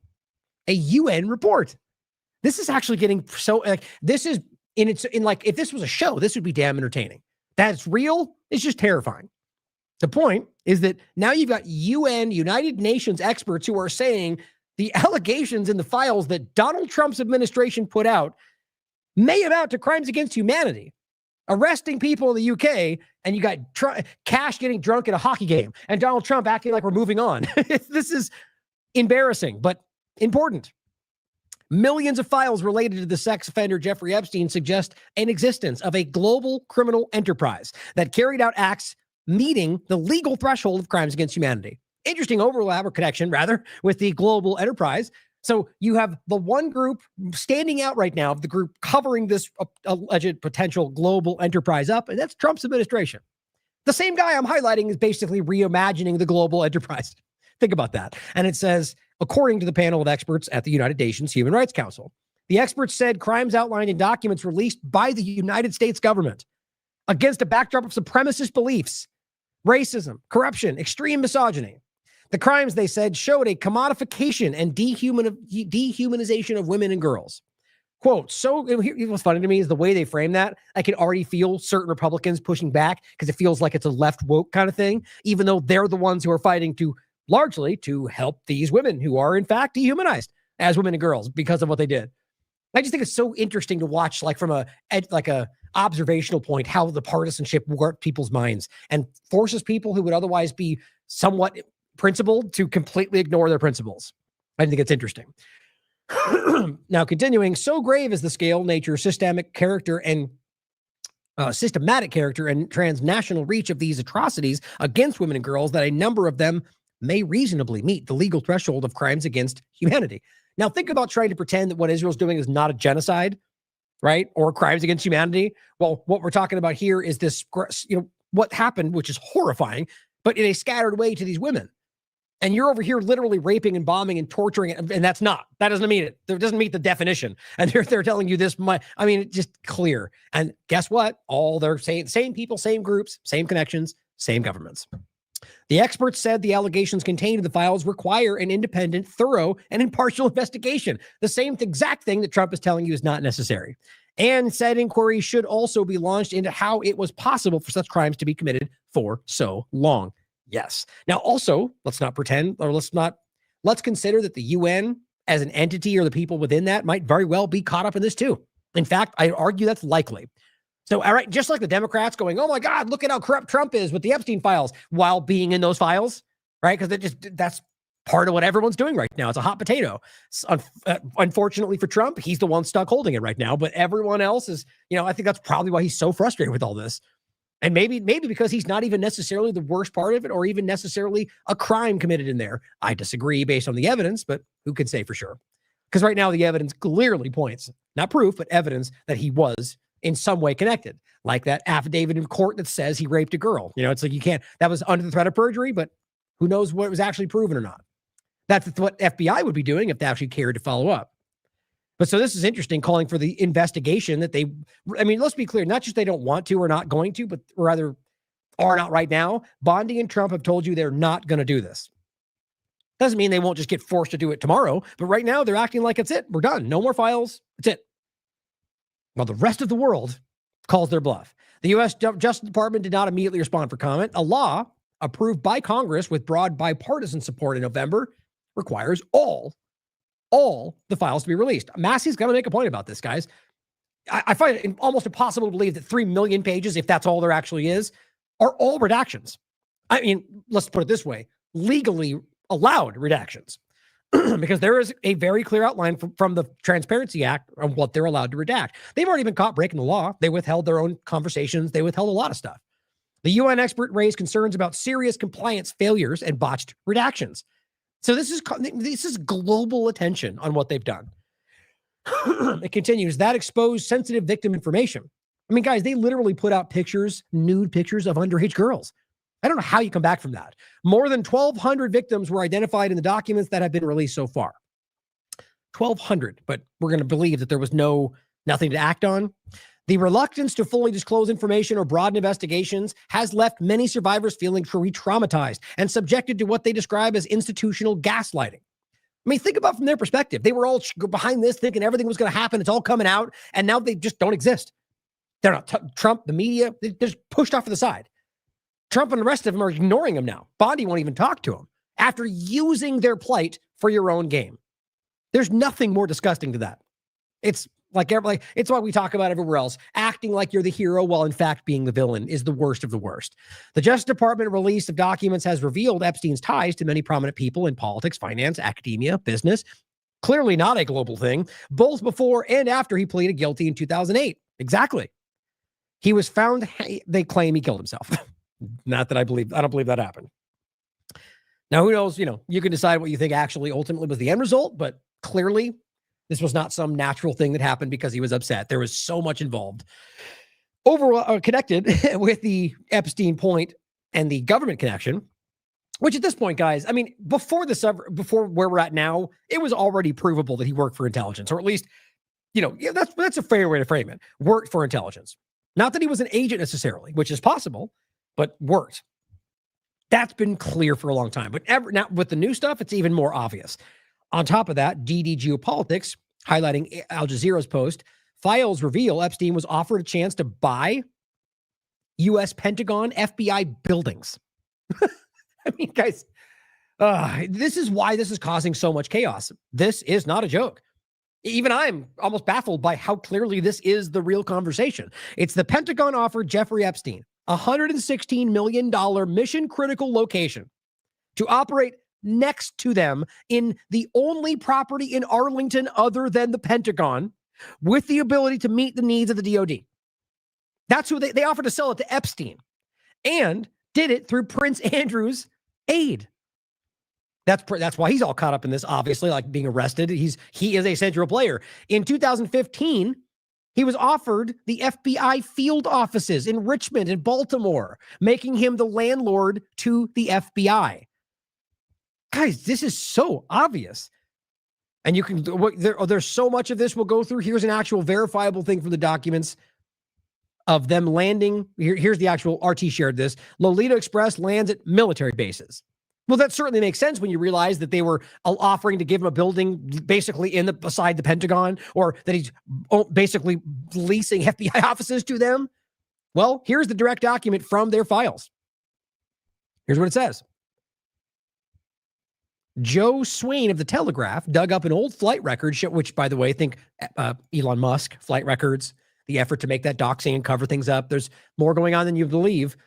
Dug up old flight records showing that in November 2000, Epstein's plane landed twice at basically U.S. airfields, once in a couple different locations. His questions: how did Epstein get permission to land in military bases? Did anyone, namely Prince Andrew, help him get permission? Now, I should say more, I believe, let me do that. What was that again? Hold on. That was, so UK rather. But the point was still more of a centralized, because we understand that, as Whitney would call it, the tri-national security state, or like the blending of all of these things. So it's a UK base. And it says, his question: how did Epstein get permission to land at military bases? And this person responds, and it was Maxwell, saying, I think that's crap and not true. You should say so. Even though she knows well, right? And then it says, and this is again responding, this is Jeffrey Epstein responding to Maxwell, saying, just spoke to Larry, it's true. And she says, SHIT. I mean, does anyone need that explained to them? So they caught us. They caught us doing that. Oh, SHIT. Now the Telegraph can now prove that we were landing at military bases. And you could, here's the UK side, there's the UK side, you have the Israel side. Anybody confused? There's really no denying all of this, and this is what we're dealing with. That's why there's such an obvious effort. Now, you can look at it this way. This is an opinion, but look at what's going on with the UK and people being arrested. Look at what's happening in other places in the world. The most obvious location of basically no action with the most evidence is in the United States and Israel. I think that speaks for itself. Just Security Speaking to Trump's connection here, FBI's stand down directive to the NYPD on Epstein's investigation. This is put out today, 2026. Just 5 days after Jeffrey Epstein's arrest in the summer of 2019, authorities, quote, directed the New York Police Department to, quote, stand down its investigations related to Epstein. New documents released by the Department of Justice show. So that's pretty simple. The link's in here. The idea being Donald Trump's administration, 2019. Now, you could argue it wasn't Trump because that's not necessarily clear. But, you know, I think at that point, I think Acosta was actually already gone, right? So I was going to say it might have been him, but somebody, there's lots of people connected, but the Trump administration in 2019, somebody directed the NYPD to stand down in the investigation. I mean, this was way past. He's already clearly a pedophile, sexual predator. And now, and this is right before he dies, or supposedly dies not long after this. Just realize this was an effort in Trump's administration, by somebody in his administration, to stand down the investigation with all that we knew. And it clearly did not hold. That's powerful, guys. Now, I'm not going to pretend that I know that's Trump. Maybe it's not. Maybe it's people using him. Every day, I feel more and more likely that people are simply using Trump. That doesn't mean you're get a pass for what you're doing, but I feel more than ever that I don't see him as a good person, quite frankly, but I think he's being used by a lot of these other entities and people that know how to play his ego. Epstein hid secret files in storage units across the United States. Now, I'm actually going to skip this it's longer. When I first went through this, I was deciding whether I was going to read it all or not. And the important point is it's basically Epstein hid secret files in storage units across the United States that they seem to have known about and didn't investigate. And that's just up in the air right now. And the argument is that basically that this might be extra, seems to suggest this is the trove of the real stuff. I mean, it just says documents uncovered by the newspaper showed the pedophile paid private detectives to remove equipment from his Florida home in an apparent attempt to prevent investigators from finding it. The search warrants reviewed by the Telegraph suggest U.S. authorities never raided the lockers, raised the possibility that they may contain unseen evidence relating to his associates. Now, the more you read through this, the point is it's from the U.S. government's perspective where they were supposed to be going through this stuff. They basically have there's many examples of this that you can see in videos and other parts that there were, like, I'm trying to think of the example when we saw the drone footage of when they were at the island, right? And you saw the cores and the computers that were taken. In most of these examples, that there were locations where there was clearly something that was taken and moved. And it's apparently from the U.S. Telegraph perspective, it was very obvious. So it suggests to me that whether it was actually the FBI itself or somebody else, that these things were moved and placed in other secure locations. Now, actually, I'll read this one part. The FBI had previously said there was no evidence Epstein was storing compromising material. Think about that. Now, I don't know if that's previously Trump's last, Biden's last, or currently cash. I don't know.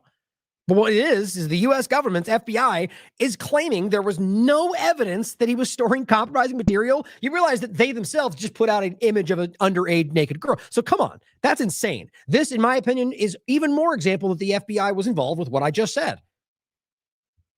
So either way, the simple reality is that this is the U.S. knows that there is potential, because this is evidence. It's already out there. This is not new either.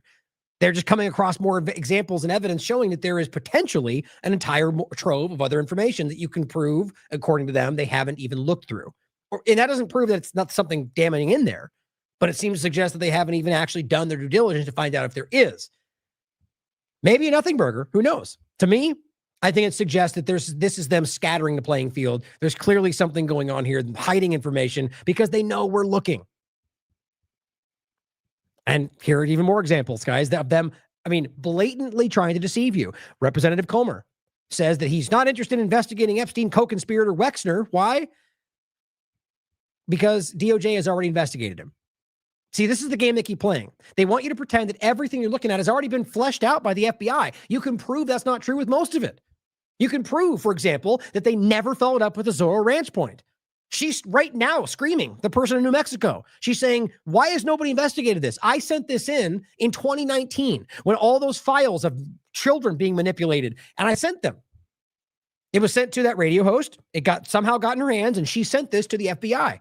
Nobody investigated. She brought this up again in 2026 and said nobody's investigated Zorro Ranch. Now it's caused that conversation. But the point was they pretend everything they gave you that's not actionable. Kash Patel said there's nothing there. Right? Well, here's Wexner in his recent deposition where he says, basically, it wasn't typed, basically, that he says that nobody spoke to him. Wexner clearly states that no one from the FBI or the DOJ had ever spoken to him about Epstein. So is Comer lying or is Wexner lying? You could decide. I think it's pretty clear that this person, right now, Wexner is probably lying about something like that. He must know somebody could prove it, right? So to me, it suggests that that didn't happen. And that makes more sense than anything, because why would they when you understand how this works? Comer is either lied to or is covering us up. This goes clearly at high levels, guys. Now here's Kash Patel again. Just play it again, the clip that you've all heard. No credible information. None. If there were, I would bring the case yesterday that he trafficked to other individuals. And the information we have, again, is limited. So the answer is no one? For the information that we have. The fact that he said it like that, guys, like you're trying to play the dumb card, so there may be other information that we don't see. So the point is you don't know. And realize clearly you could argue that somebody like this, and it would probably make more sense than anything, has no idea he's being used. Maybe was given 3 pieces of paper and it's like, that's the whole story. And he thinks he knows. I'm kind of joking, but the point at the end of the day is maybe he doesn't actually know. Maybe he actually thinks what he's saying is true. I don't believe that based on other factors where you can see him getting caught lying, but it's worth considering that. The point is never, again, whether we know for sure intent or not, but that at the end of the day, intent aside, you can see that they're lying. Maxwell, examples in jail for that. And it's not trafficking to Epstein. That doesn't even make sense with the way that the evidence shows. I mean, or the point of what they were involved with. It's lazy arguments. But so that aside, Liam, McCollum points out a post that is interesting and does connect to this, which I actually found pretty alarming. So he says, isn't it undeniable that Kash Patel perjured himself here, or am I crazy? And he posts this. Here's the actual link. And here's what it says. So this one is from Epstein to Masha Drokova. And it says, Kataya has a law firm, corporate law. She also understands blockchain regulations and ecosystem well. Eliza is a film director. She's working on human rights VR movie. Alexandra is an actress and an art expert, has business ideas. All of them are smart, high energy, and great. This then Epstein responds saying, your friend Eliza told me about the project she was doing, researching a really bad guy that gets children for sex sent to his island. She almost fainted when I told her that person is me. Now, joke or not, that seems like a pretty crazy thing to say. What are you even talking about? How could that be a joke in any sense? Either way, it would be something you would investigate, seeing as how we're talking about children being sent to his island. It's just no actionable evidence. I mean, you get the point.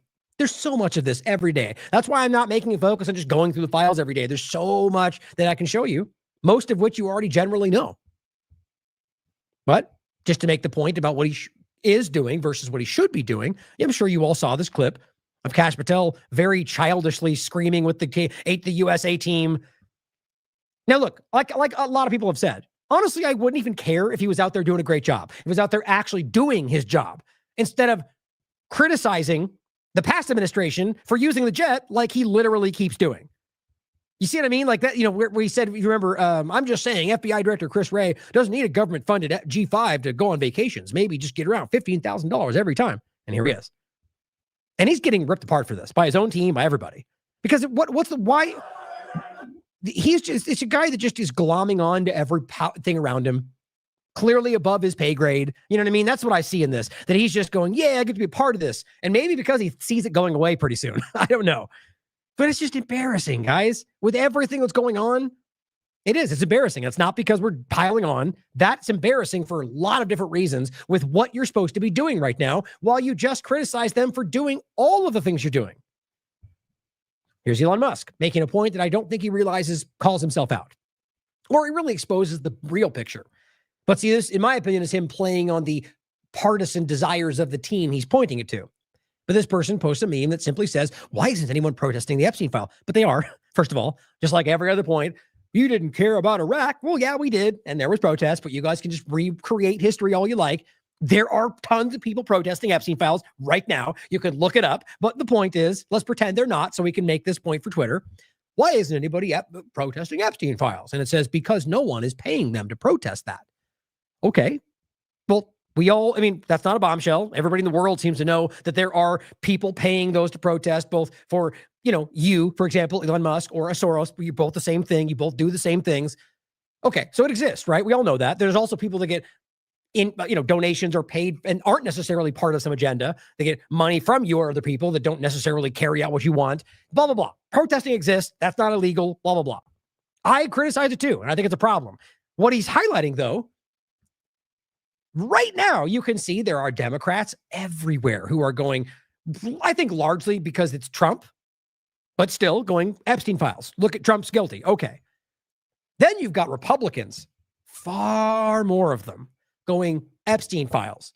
What are you doing about the Epstein files? Okay, so we know that's the reality, left and right. Okay, so are you suggesting then that the Republicans aren't protesting because they're not being paid? I mean, there's no other way to take that, guys, because we all see that there's a huge portion of Republicans who are very, very angry about how this is going. So if you're suggesting they're not protesting because they're not being paid, then that makes my point. So they all do the same thing. But see, he's really just lazily hoping you only take this as, well, the Democrats, and that's it. Even though if you have two brain cells rubbed together, you can see plenty of Republicans who are up in arms about this. You see how this goes, though? It's just a lowest hanging fruit effort to try to convince you that it's all, don't trust your lying eyes. All the Epstein things, a Democrat hoax. Just stop paying attention, go back to sleep, follow the Pied Piper of technocracy. It's very interesting to me. But let's be clear again. We know that there are people paying and manipulating protesters, or, that happens all over the place. Doesn't invalidate their protest, in case you forgot that. But overall, this is just to deflect from what they're not allowing. What they're basically doing and acting like if you just suggest that the Democrats might trick you by looking at the truth. What it is the equivalent of saying, don't look at what the Russia's sending during the election because, like the Democrats were doing, because they're trying to manipulate you, even though what Russia's doing is the truth. Same thing they're doing now. Don't look, Democrats tricking you. Well, no, it's clear the truth. And maybe they are, but it's also the truth. Now, this is connected to foreign policy, but I just wanted to include it somewhere. We're not going to get into foreign policy today. But really, this is just astounding to me.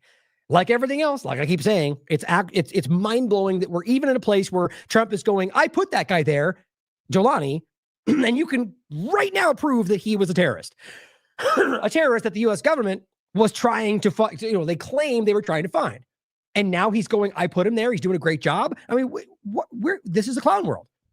How do you possibly, why is that not something the entire media is freaking out about? Because they're all controlled to some degree. How else do you understand that? The point I want to make today from the Epstein files is Giuliani was responsible for systemic kidnappings, rape, forced marriages, killing of U.S. citizens and U.S. troops. But it's okay because Trump's doing a great job, But think about this. If this is a person who ostensibly was largely Israel, but Trump put in place, doesn't that then mean that, rather shouldn't you question whether there is more of a global allowance of this kind of horrible activity? And as long as they're on the same team, same side, doesn't matter? Maybe there's a connection, maybe not. Either way, recognize Donald Trump is telling you this guy is his guy, this terrorist. Well, here's what he says. All I can say is that the president of Syria, who I essentially put there, is doing a phenomenal job. He's a rough guy. He's not a choir boy. A choir boy couldn't do it. But Syria is coming together, really coming together well. I just don't even understand. This is desperation. I don't know how else to frame this, guys. They know we know who he is. They know we know he was a terrorist. They know we know that they claim they were fighting him the entire time. And he comes out and goes, he's great. The only way to understand that is that somebody else is going, we have to say this, Trump. We need him, so lie to everybody. Because this is my point about Trump. He's a narcissistic, petty, hubris-driven person. That's reality. And so why in the world would he go out and go, what's his interest in supporting this? Why wouldn't he just go, that guy's a terrorist? It's probably Russia's fault. And then do whatever he wants to do. He would win points for that. But no, he has to come out and go, he's the greatest guy in the world. And we're all going to go, what? You called these people terrorists. It just shows you that in my mind, literally, you could make it about Epstein. Somebody has his leash. I'm not saying I can prove that. but at least give me an alternative. There probably are plenty of different alternatives, but what else would you think explains why he would do that? Just so it's clear, here is the U.S. government's post. This is from Rewards for Justice. This is a U.S. government account. You can see the little gray check right there. And it says, Mohammed al-Jilani, $10 million reward offer. Be on the lookout for this al-Nusra Front terrorist leader. That's him. Okay. And there's when you got the release from the U.S. Department of State, 2017, reward for his head. $10 million. Right there. Okay. And now he's telling you he's a great guy. I mean, it's just pretty wild, isn't it? The president of Syria, who I essentially put there, the Al-Qaeda, Hayat al-Sham leader, who killed U.S. troops, allowed systematic kidnappings, rape, and forced marriages, and had a $10 million bounty. As Scott Horton points out. Same thing. He killed U.S. troops in Iraq, pledged allegiance to the butchers of the New York City, and yes, his Syrian Al-Qaeda regime is involved in exactly what I just told you. But, he hates Iran and Hezbollah, so we're all on the same side, apparently. America first? No. Israel instead. Scott Horton. Exactly. Wake up, guys. Show people. But then again, maybe we all know. Maybe we don't. I mean, here he is right there. Maybe we all know this. And the only people supporting this are the Jones, Benny, Johnson, ridiculous people. And they act like it's everybody. I mean, I don't know how else that's possible. I mean, look, if the majority of people support this, even though they know he's lying about it, then I don't even know what I'm doing here. I refuse to believe that. I just don't. That would be being blackpilled, even if it's true. I will not allow that. We see every day they pretend to care about what we are. They want to project goodness and freedom. That means we want that, guys. This is a moment I've never seen. They are on a knife's edge if they're doing stuff like this. Again, unless I'm missing something. I'm genuinely curious if you think that. I mean, if that's the case, then please tell me. As Israel further occupies, let's not forget, by the way, as this is happening, Israel has completely occupied Syria. There's bases, there's rollout, there's people that are killing people on the ground, ethnic cleansing, Alawites, Christians, all over the place. And quite literally, ISIS patch-wearing people, again, I say it every time, you can check this image for yourself. Save the image, go to reverse image search, and you'll find this as a reasonably new image from after they took over Syria. And that is what you found. ISIS patch-wearing people driving around going freedom. Guys, it's just insane. Or a video of those ISIS patch-wearing people executing Alawites on the ground. And they're like, he's doing a pretty good job. These are dangerously bad people. And again, like I said, you could very well think that Trump doesn't even know any of that. Maybe he thinks he is a good guy. That it doesn't really change the reality, does it? Now, to end with the cartel point of this, which really does add to the bigger picture here, guys. I mean, honestly, I've talked about this so many times over the years, and one pretty much recently was more of another overview, but this is not secret. This, what's funny is these things come back around. It's like the 9/11 topic, where people like James, I can see people like James Corbett rolling their eyes. It's like, here we go again, going through this old gem, this old chestnut, where you can see these things, you can prove them over the years, then it just comes back around. It just continues to happen. So starting with what Miller is doing, and I find it really telling. Whenever this clear Israeli agent, and I'm kind of being facetious, comes out and just screams a certain thing, many cases, even Twitter will prove that he's lying about it or get called out by any number of ways. When he does this, when he comes out and starts going, this thing, cartels, Mexico, there's something going on. Now, remember, as we're going to highlight, there was recently, this was basically day before yesterday into today, all the way to today, there's been a lot going on in Mexico. Interestingly, by the way, I hope everyone's okay. It's not necessarily right in the same location, but in Acapulco. I think they even moved it, so they might even be closer, actually. But a weird timing, isn't it? Like last year, there was the weird thing that happened. Who knows? It's pretty weird, I guess. I argue that is interesting timing. Now, I hope Charlie and everyone's okay. I'm sure Charlie and I'll make a point to set up Charlie and I's What the Hell is Happening show for right when he gets back. We can talk about it. But Mexico sends thousands of soldiers to stop violence after death of drug lord. Now, there's been a lot of misreporting about this already. Claims, even basically people claiming like this didn't even happen, or maybe claiming that there's, the U.S. did it. And there's all sorts of weirdness around this. And we should be questioning this because of the North American Union, right? I think I have the, there it is. Just to give you the image of what I'm talking about. If you don't remember this, the Technate, right? Oh, this isn't the right one. This is the show about it, though. As Israel's global ambitions become clear, Team Sport Republicans endorsed the North American Union. Jones being chief among them. But it was here, I'll just do this real quick. I'll include this show. It's important to see this if you haven't seen the Technate. I know most of you have. Oh, wait, didn't that? I forget which one it was. I'll just look it up. Right there. That's like the original, right? So what that shows you is what they're trying to do. Greenland, right? Canada, Mexico. So ridiculously obvious. And this was outlined as by, what was it?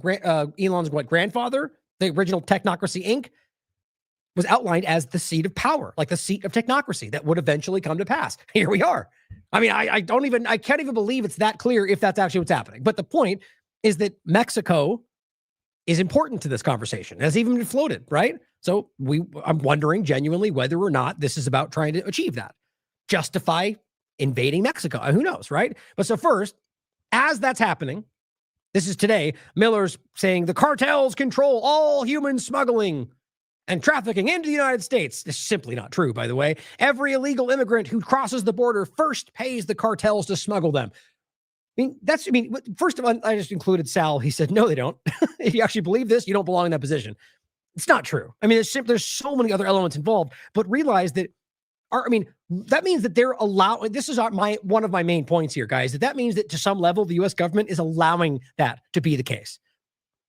You realize that there's cross-border connection, like U.S. government operations that very much do overlap within New Mexico. This has been going on for years. An idea that they're not in some ways. The bottom line is that if you take that at face value, that means the U.S. government is turning a blind eye for this entire, including Trump's last administration. It's not what's happening. Now, it also is not the reality because you can quite literally prove that the U.S. government has been working with the cartels for a long time. First, in addition to Miller doing his thing, there's another post he has down here where he says, there are thousands of cartel operatives in the United States. You see how they do this every time? There's Hamas operatives all over the place. There's Muslim operatives everywhere you look.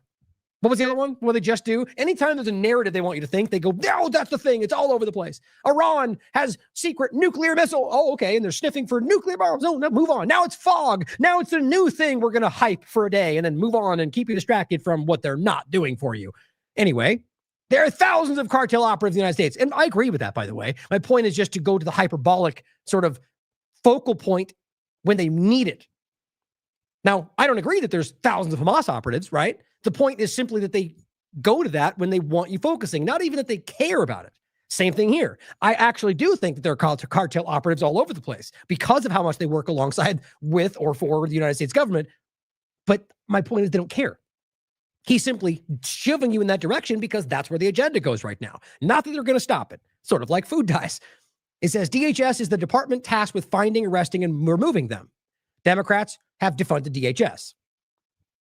You know, this game they play where it's like, we'll get into that in a second too. Democrats have been trying to bring in these cartel members. Well, maybe. The idea that, first of all, it's not fundamentally proven that they're like, we want cartel members. That's not what they claim. Certainly could be the reality. Simply the argument you guys make in other circumstances is they want all the immigrants to vote for them. So then how does that make sense with, it's actually just a bunch of cartel members that they want? Or is it all or both? Or whenever, just interchange. It's like a revolving door. Whatever narrative we want to use that day, we'll pretend that's the entire story. It's how they work. But overall, the point to say that they've defunded the DHS, look, how about we get rid of government entirely? We support all of that. But the idea that Democrats are somehow doing this to allow cartels to come in, they're painting a picture yet again because of the current focus. The Democrats are the bad guys. Democrats are the terrorists. They're working with cartels.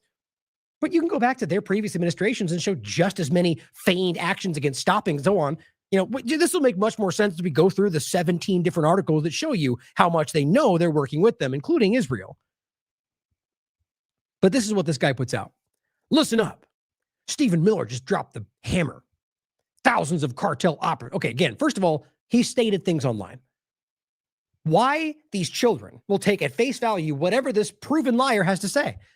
Same with Biden or anybody else. Like, these people have been caught lying. Government people all over the place. Miller, hundreds of times since this administration started.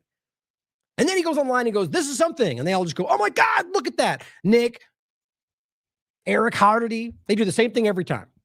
Bombshell, he just dropped the mic. And it's something that half the time turns out to not even be true. It's sad. Sinaloa Cartel, the what is it again? I forget what the full name is. The CJNG, which apparently is one of the biggest. Savages, fentanyl, cooks, human trafficker, stone killer. Yeah, most of which the U.S. government is allowed.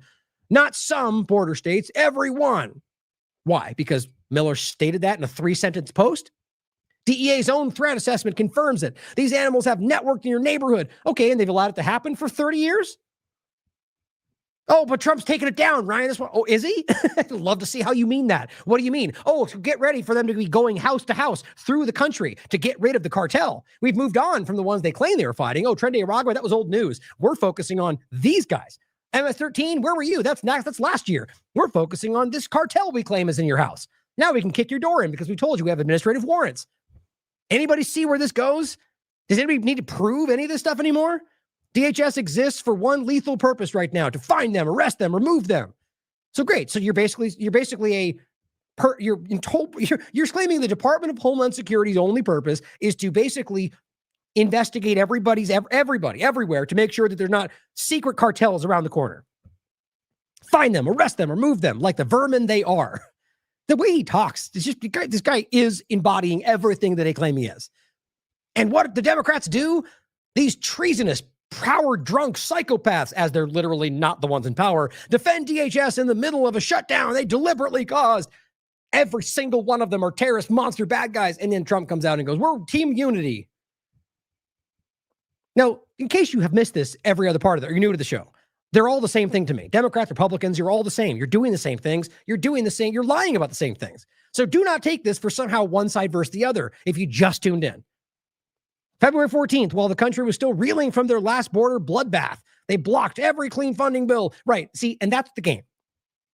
The funding bill, the game they both play where they both stop it for different reasons and point at each other. But see, now he's using it to say, see, they did this and that's why everybody died, which is not even necessarily the reality. It's just lazy, emotional manipulation. And by the way, this is a guy pointing to what Miller was saying. Now TSA heroes, Coast Guard warriors, that's not politics, that's psychological warfare. America's soul, these Democrats aren't confused. They're all just on and on and on, all built on this post. Thousands of operatives, DHS finding them, Democrats defunded it. Wow, you really read into that, didn't you? That's the feature. Stephen Miller is calling it exactly what it is. Democrats didn't negotiate poorly, blah, blah, blah, blah, blah. Okay. And guess what? Mr. Poole comes out with a very similar post and says, they didn't just kill a drug lord, they killed a deep state general. Oh, okay. At first I was like, okay, maybe this guy's got some kind of take on this where it was a larger okay, maybe it's calling out everybody, right? El Mencho, who's the guy who was allegedly killed, was untouchable for 30 years. He had drones, armored vehicles, landmines. I don't know why we would even pretend that Mr. Poole knows any of this or just repeats what he's told. The game of the new experts, the people that show up and 3 days later have 10 million followers. That's the game we're playing today. But it says, because he wasn't just moving drugs, he was moving children. Probably with the U.S. government. And on Sunday morning, Trump's intelligence led Mexican forces straight to their door. Ah, okay. Now you see where it's going. Well, there is a mention about his giving some level of information. We'll show you in a second. But now apparently it's Trump's operation, according to these blind partisans. He died in the helicopter like a dog. See how they talk? Like, just these people are children. $15 million bounty collected. Oh, interesting. You mean like Jelani's bounty? Why you go after some and not others? Okay, and it goes on. Right now, his soldiers are setting fire to buses. They're pulling people over in cars. They're panicking. Good. Here's the point. Trump took out their money with tariffs. Oh, it's a grand plan, you see. Trump exposed their blackmail network with the files of Epstein. Oh, is that what he's doing? Exposing the thing that he's hiding from you. Okay. And now Trump is taking out their muscle one by one. These are the ridiculous people that still grasp onto the QAnon, the theory, the actual theory that is a lie. Not a conspiracy theory, because a conspiracy theory is, many cases, turns out to be true. This is a completely constructed, immature version of something that, the reality of how often Q has been shown to be false or it's been taken over or, we've covered this since it first started. He says, this is not politics, it's war. And the snakes are losing their heads. It's all this ridiculous, weird cloak and dagger framing. You guys are children. And I'm just so tired of anybody pretending like this is something anybody should take seriously. And let's also check out the complete parroting of it in Spanish, because that's what you do when it's a bilingual conversation, right? You literally highlight the exact same thing. It's the exact same posting. word for word in Spanish by some other random account who's got 182,000 followers. It's the Mexican version of whatever that Mr. Poole account is. But the secret plan is Trump is set all this up to take down the guy. Is that possible? Of course it's possible. Do I think it's happening? No, very much so no. Because the reality is, as I'm going to show you, that even if this is exactly what happened, which I'll get into my theories of if that is the case, why that might be, you can't deny that these are people that they have allowed to exist. This very well may be an effort to use this to keep you looking anywhere else from looking anywhere else and pretend that he's doing good things. Maybe because this is a guy they can get rid of without anybody getting mad about it. I don't know. But there's more to this. Here's Mike Lee doing the game they're all doing.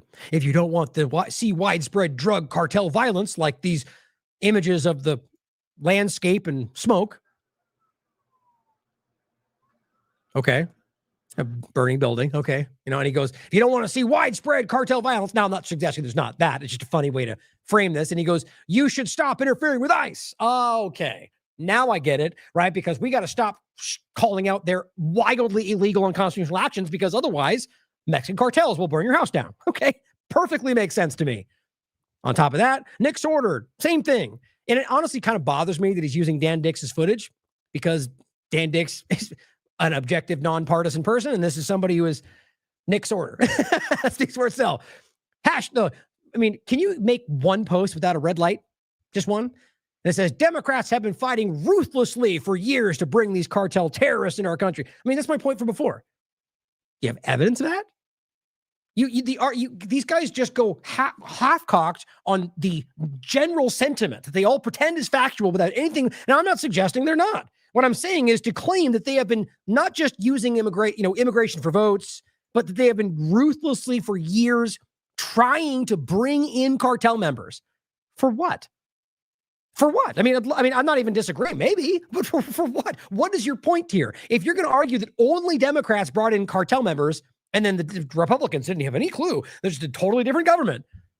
In what world do these people get any respect? It's mind-blowing to me. This is exactly why ISIS mission is so freaking essential. Same old thing. They all got their talking points and they all put the same post out. Now, immigration-wise, especially from a full government perspective, I'd argue that there is some kind of a network or pipeline that overlaps with what this is. And it's not just a one government thing, but it's not the same as saying Democrats were letting them in for their sole agenda. It's the saying that our government as a whole is working with these transnational entities like they were with Israel stuff, like they are with any number of points you could make. But to just simply say they brought them in, it's just a game to play to say anything we now see or point to is only Democrats. And I'm just tired of it. It's bad. So let's get into the reality of this. The things that Nick Sorter and the rest will run screaming from, because it suggests that we're dealing with a whole of government problem and not, and doesn't support your chosen hero of Donald Trump. BBC. Mexico sends thousands of soldiers to stop violence after death of drug lord. Now it says, and this is just one article. There's plenty of mainstream reporting out there. We'll use this to just set what they're framing it as first. Mexico has deployed thousands of soldiers to bolster security after a wave of violence erupted following the death of a powerful drug lord, the country's security minister has said. Defense Secretary Ricardo Trevilla said an extra 2,500 soldiers had been sent to western Mexico on Monday, with reports suggesting at least 10,000 troops have been deployed overall since Sunday. So if this was, say, happening in the United States, one of my considerations would be this was in some way manufactured to justify the rollout of military, right? To justify the military state, a state of emergency. We should always consider that, whether US, UK, Mexico, anywhere. Every government, I argue, would be willing to abuse situations like this, real or not, to take more power. Every one of them, in my opinion. But that being said, it also could be a real effort to take down something that they may see as a threat from another government. That's another possibility, right? Because Sheinbaum, the current president, I was talking with Derek about this earlier. There's been pushback, like with their GMO corn conversation, but she's also in a lot of ways kind of worked back and forth with the U.S. government. So it's hard to say. There's some parts adversarial, some parts more amenable. It's hard to know to what degree there's real pushback, right? Same thing with AMLO before. Like there was a lot of pushback, but at the same time, he in a lot of ways showed he was working with it. Maybe it's because they don't have the ability to push back. They know what the U.S. government will do. But in any case, if what's I'm going to show you, there's obvious connection between the U.S. government and the cartels, and maybe hypothetically, Scheinenbaum has just decided to be done with all this and going to take down the actual network, and Trump's just taking credit for what she's doing to them. Alternatively, you could argue that Trump gave them information to be able to do this so they could claim credit for it, which ultimately isn't going to stop what they're actually doing. I mean, there's all different ways to look at it. Overall, I think it matters, just like the point of Epstein, that they have been working with these criminals their entire time. And even if they actually just took him out, like Osama bin Laden, you can prove that they worked with him up until that point. And that's not a joke, by the way. You can show the Washington Post, or no, excuse me, I think it was the Washington Times, calling him a warrior of peace, Osama bin Laden, well before they got to that point. Same with Saddam Hussein, was an ally until he wasn't. Kind of a consistent track record, don't you think? So continuing, at least 20 states have seen unrest since, how do you say that? Nemesio Osigüera Cervantes, better known as El Mencho, was the name everyone's referring to, died in custody on Sunday shortly after being captured by Mexican special forces. Now, did he? See what I mean? Like maybe he was whisked away to some U.S. in some Israel resort. Who knows? That's why. I mean, the point would be that this very well could be a number of things. I don't know why, in any sense, we would trust the narratives from any government. Question them all. The Jalisco New Generation Cartel, or the CJNG, is one of Mexico's most feared criminal organizations, and its leader was the country's most wanted man. At least 25 members of Mexico's National Guard have died in Jalisco state since the violence erupted, the country's security minister said. El Mencho was captured after forces tracked down a romantic partner he was meeting, according to the defense secretary.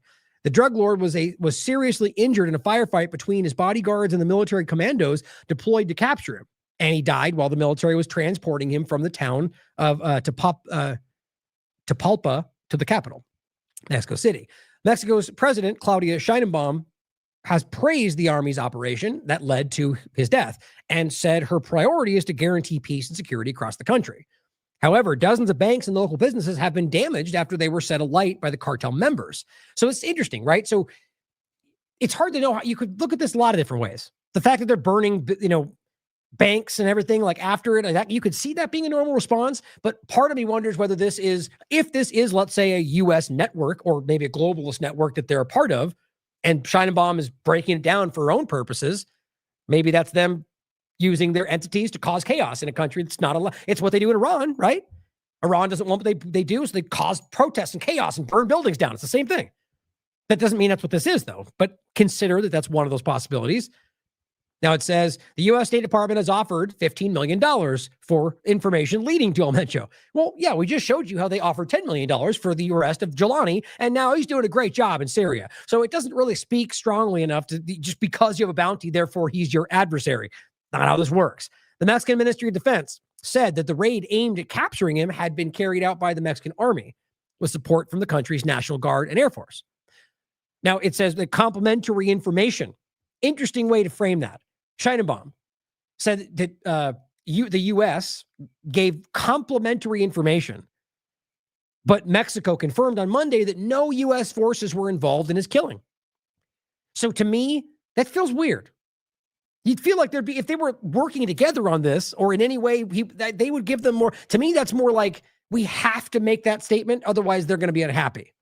But that's my reading on it. Take for what you will. But then they affirmed that the U.S. was not involved, but they gave us complimentary information. That just seems weird, doesn't it? Especially with the involvement. Maybe this was them causing this for some reason. So that's the mainstream. So here, first of all, we're going to, I guess, finish with those other articles. This is just a couple of these are just people's opinions. Huzar, is that they pronounce that? He just his opinion. He says Claudia Scheinbaum's government has eliminated the CIA's top man in Mexico.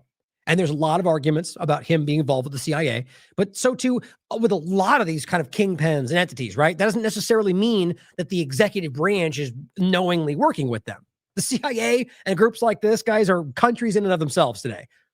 But it's likely CIA is the U.S. government, right? And I think that is the case personally. But You could argue that that could be the case and he not even be aware of it.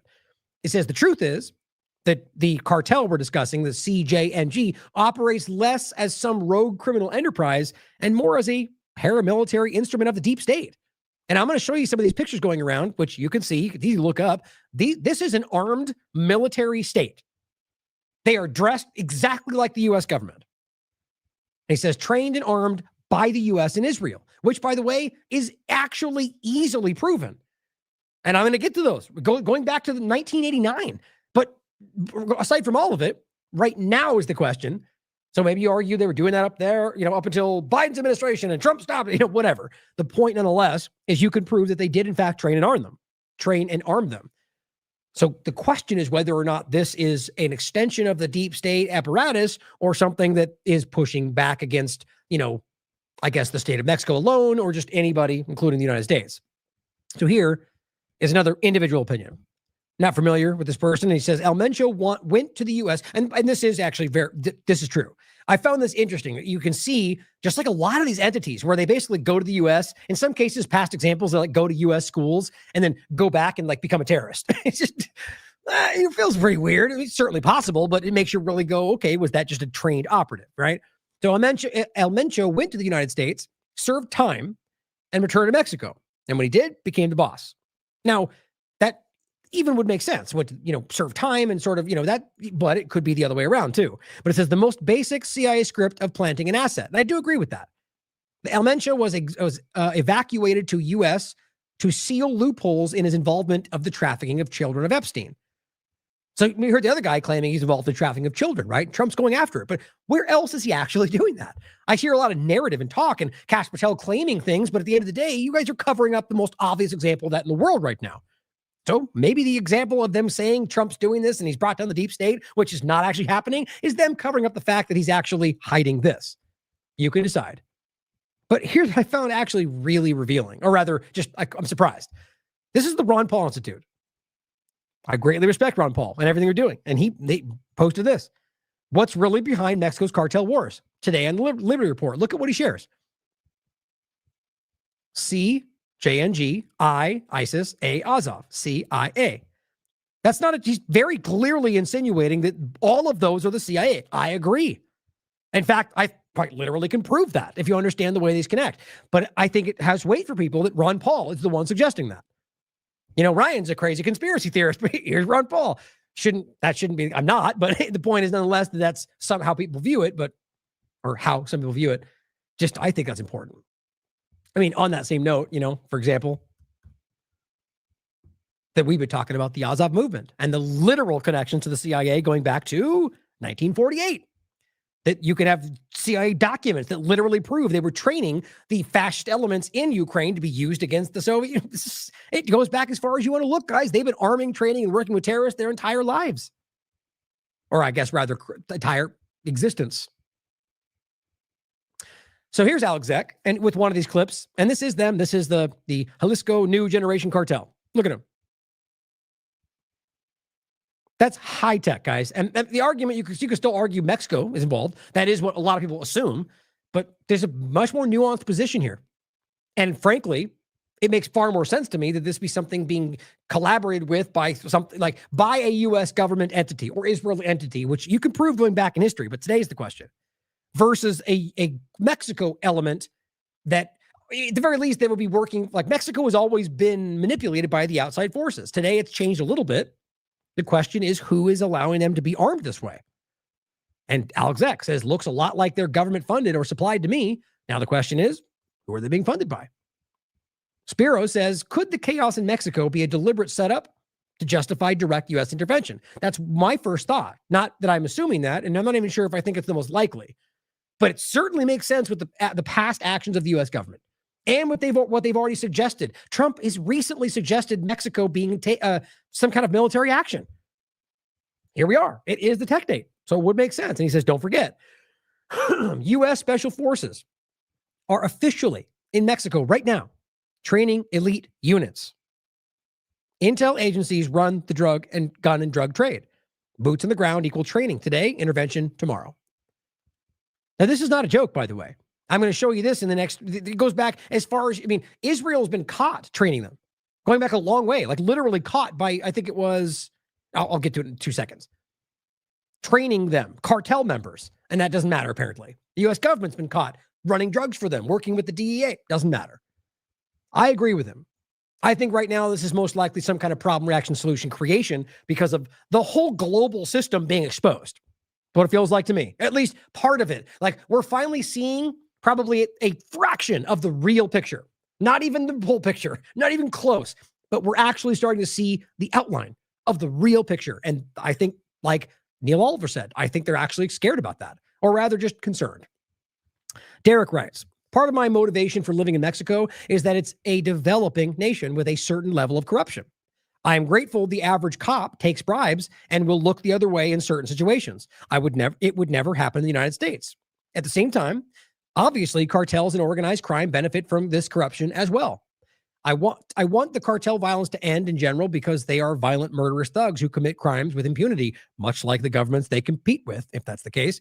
But, he says, I would hate to see the erosion of cartel power turn Mexico into just another vassal state for the United States. That's where it seems to be going. There's a sweet spot where nations can be developing, but not so developed that they become fully technocratic and the state rules with an iron fist. That's what I want. Now, some people might take issue with this statement, but think about, if you understand, you have to understand, first of all, if you don't already know, that we're from we're not statists. You know, personally speaking for myself, I'm somewhere between, I don't even know. I hate labels on it because my opinions tend to fluctuate largely between the kind of anarchistic libertarian views, and some of them even dance around some levels of the statist aspect only because I'm trying my best to engage with the way the world is. If I had my way, I'd be running screaming from anything close to that. But the point is that in a world where we don't want government or realize that authority is not something handed down by, because you have a badge and a gun, that the idea is he's grateful that cops will allow that because you're not bound by some kind of government mandate that is not consistent with humanity. But you may disagree. But I thought that was important to include. Now, lastly on this, we'll get into some of these to finish. Arturo Dominguez says, and this is another example. This isn't real video. These are cartel members. Might as well be in the DEA. Might as well be ICE on the streets right now. I don't even think Mexico has, it's just crazy to look at the level of tech they're wearing. He says, y'all didn't know? We in the U.S. have been outfitting them for decades and sending them all kinds of weapons. I've covered this many times. The last one was about weapons flooding into the Caribbean, primarily from Georgia, Florida, Texas. And I'll include his post right here. And we'll finish with all of the many examples. 2025, U.S. weapons flood the Caribbean, arming gangs and cartels. Now, this is his personal article. Read it. But there are a lot of source material, so I appreciate it. But this is in 2025. So here, let's start with 2025 and go backward. Or rather, back in time. So first, this is from Claudia Sheinbaum. This is the current president. And this is from February 13th. So it's 10 days ago. Mexican president blasts U.S. for harboring drug cartels. Think about the timing of this, guys. You've got Claudia Sheinbaum, the president of Mexico, saying 10 days ago that the U.S. government is harboring drug cartels. And then all of this happens? I kind of find it hard to believe. Either this was set up this way to justify this or maybe this accusation came out and Trump was like, here. And that's what the whatever they said, the information he gave, and then did it on their own. Either way, I find the timing pretty insane. 2025, February 13th, Mexico's president has accused the U.S. of harboring drug cartels and American citizens of working with organized crime groups in Mexico. Basically accusing it of being the reverse situation, where you've got the U.S. abusing all this, and have even U.S. citizens operating within Mexico to basically run drugs into the United States, is where you have Trump's administration, or all of them, Biden and the rest, blaming it on Mexico, which I'm of the mind that it's both, really. But it goes on to say, in a response to Donald Trump's allegation of an intolerable alliance between traffickers and her government. Quote, there is also organized crime in the United States, and there are American people who come to Mexico with these illegal activities. That's what she said. Otherwise, who would distribute fentanyl in the cities of the United States? The Mexican president's comments follow a report published on Monday, which showed the arrests of U.S. citizens for offenses related to organized crime had increased by more than 450% during the tenure of her predecessor, AMLO, Andres Manuel Lopez Obrador. Now, I felt personally, just my feeling, he felt like he was much more in line with the kind of pushing back against the global technocratic dynamic, but it's hard to say between them. Either way, even then I had questions. But the point is that under his administration, the arrest of American citizens for involvement in cartel and drug went up 450%. Now, it's hard to know what that means. If it was, 1 and it went up to whatever that'd be, 10 or whatever it is, or 5, then that wouldn't be a whole lot, right? But nonetheless, it simply shows an increase in that happening. We don't get any reports about the U.S. citizens being caught. Why is that? Now, Scheinbaum called on Washington not just to help crack down on cartels in Mexico, but for the United States to, quote, do its job in the United States, to make the arrests that need to be made in order to halt the trafficking of drugs in its own country. Oh, okay. Well, now you could see this going possibly another direction where she then becomes an advocate for the very thing happening to our country. People always, it's funny how you get such pushback. When I go over these, I think it's important to flesh out different possibilities. And as always, we're very clear, if you are regular on the show, about fact versus having a conversation about what's possible. But I always think it's funny how people just today, in the partisanship more than ever, that's why they tend to not come. They want absolutisms. They want you to be like, this is them and we know it and Trump's saving the world. Everyone's winning. Yay. Facts don't matter. It's like, or the same thing in reverse on the other side. That's just frustrating, but my point is it's important that we flesh these things out, even if it's, a 5% possibility. I don't know. You tell me. I think that thing's important. Maybe you feel like it derails from the conversation. Genuinely care about your opinion. But I'm going to do what I think either way, because that's what we're here for. It's important, right? If you allow your audience to dictate what you do, you get audience captured, and that gets abused. Either way. AMLO arresting American citizens, how this all went down. It's hard not to feel that there's some kind of a change here, even with the Scheinbaum, even though pushing back on GMO. Now it says Jack Riley, former head of the Chicago office of the DEA. Riley noted that American citizens have become increasingly involved in smuggling drugs across the border. Quote, anybody that has dual citizenship. Now he means clearly Mexico, US, but still an interesting point, can be influenced and corrupted by the cartels. Almost all of that occurs on the border. Checkpoints and vehicles. It's not the guy with the backpacks when they cross the Rio Grande, whatever. Now, so they point to that. Immigrants coming across the border, fleeing with their families. Oh, that's but here, what they're pointing to is more of an organized reality that's going through their proper channels. So when's the last time you heard about U.S. citizens being caught trafficking drugs across the border in a car, but like for the cartel, in some kind of an organized high-tech? You don't, not as far as I can tell. So what's interesting is we're being told all of these innocent people being, fleeing from U.S. violence in South America. Oh, they're all the evil. I'm sure there's some of them. There's like any group that are going to be bad. But the reality seems to be the actual problem. Just like, take a step back, everything we're talking about, the big picture, they're pointing to the problem, which is, illegal immigration, drugs in the country, and they have no intention to solve that. They point to that problem to get you to accept their ICE solution, which is not aimed at solving that problem, but you feel like it is. So you're basically calling for your own subjugation. That's how this always works, in my opinion. So I think what I'm highlighting here is the reality of this network, the reality of this trafficking, and it has not much to do with random people coming across the backpacks. It has to do with U.S. government entities working with the cartels. Possibly. Timing is interesting, isn't it? Now, here's Ron Paul, January 6th, pointing out something that we've talked about. The fact that you can prove that the U.S. government lied, manufactured an entire cartel to rationalize their actions, and then admitted it didn't exist. How do you keep going forward with a group like this? As Ron Paul said, the case against Nicolas Maduro hinged on the Trump administration's designation of Cartel de los Sols. Remember all the talk we heard from all of the mainstream alternative media people, all the usual suspects, as a terrorist organization, drug organization, with Maduro in charge. Now, the administration has now admitted that there is no such cartel. Well, they got Maduro out of the way, so who cares? Lie exposed, go back to bed, shut up, we don't care what you think. Right? They moved him out. The person there is letting all the U.S. banks come in, letting them take oil. No one's even talking about it now, right? The new vassal state, that's always what they wanted. Now it's Cuba next. Now it's wherever. We live with murderers and maniacs, guys. Ron Paul is not one of them. And he's saying now, administration's admitted that the cartel that they manufactured to do this doesn't even exist. The operation looks like not much more than a big payoff to Trump's donors, including vulture capitalists like Paul Singer, who stands to make billions from the operation. It'd be great if people could actually, anyway, it is frustrating, guys. This is even the zero edge. Trump DOJ admits Venezuela's Cartel de los Sols isn't an actual organization. And that, guess what? That didn't change anything. That didn't change anything that they used that to justify. They didn't pull back any agendas. They didn't let people go. They claim we're a part of it. We lied, move forward. And not the courts, not the government, not Congress, nobody. There's a lot of feigned outrage, but nothing actually happened. No allegations, no impeachment. Doesn't matter because none of them really care.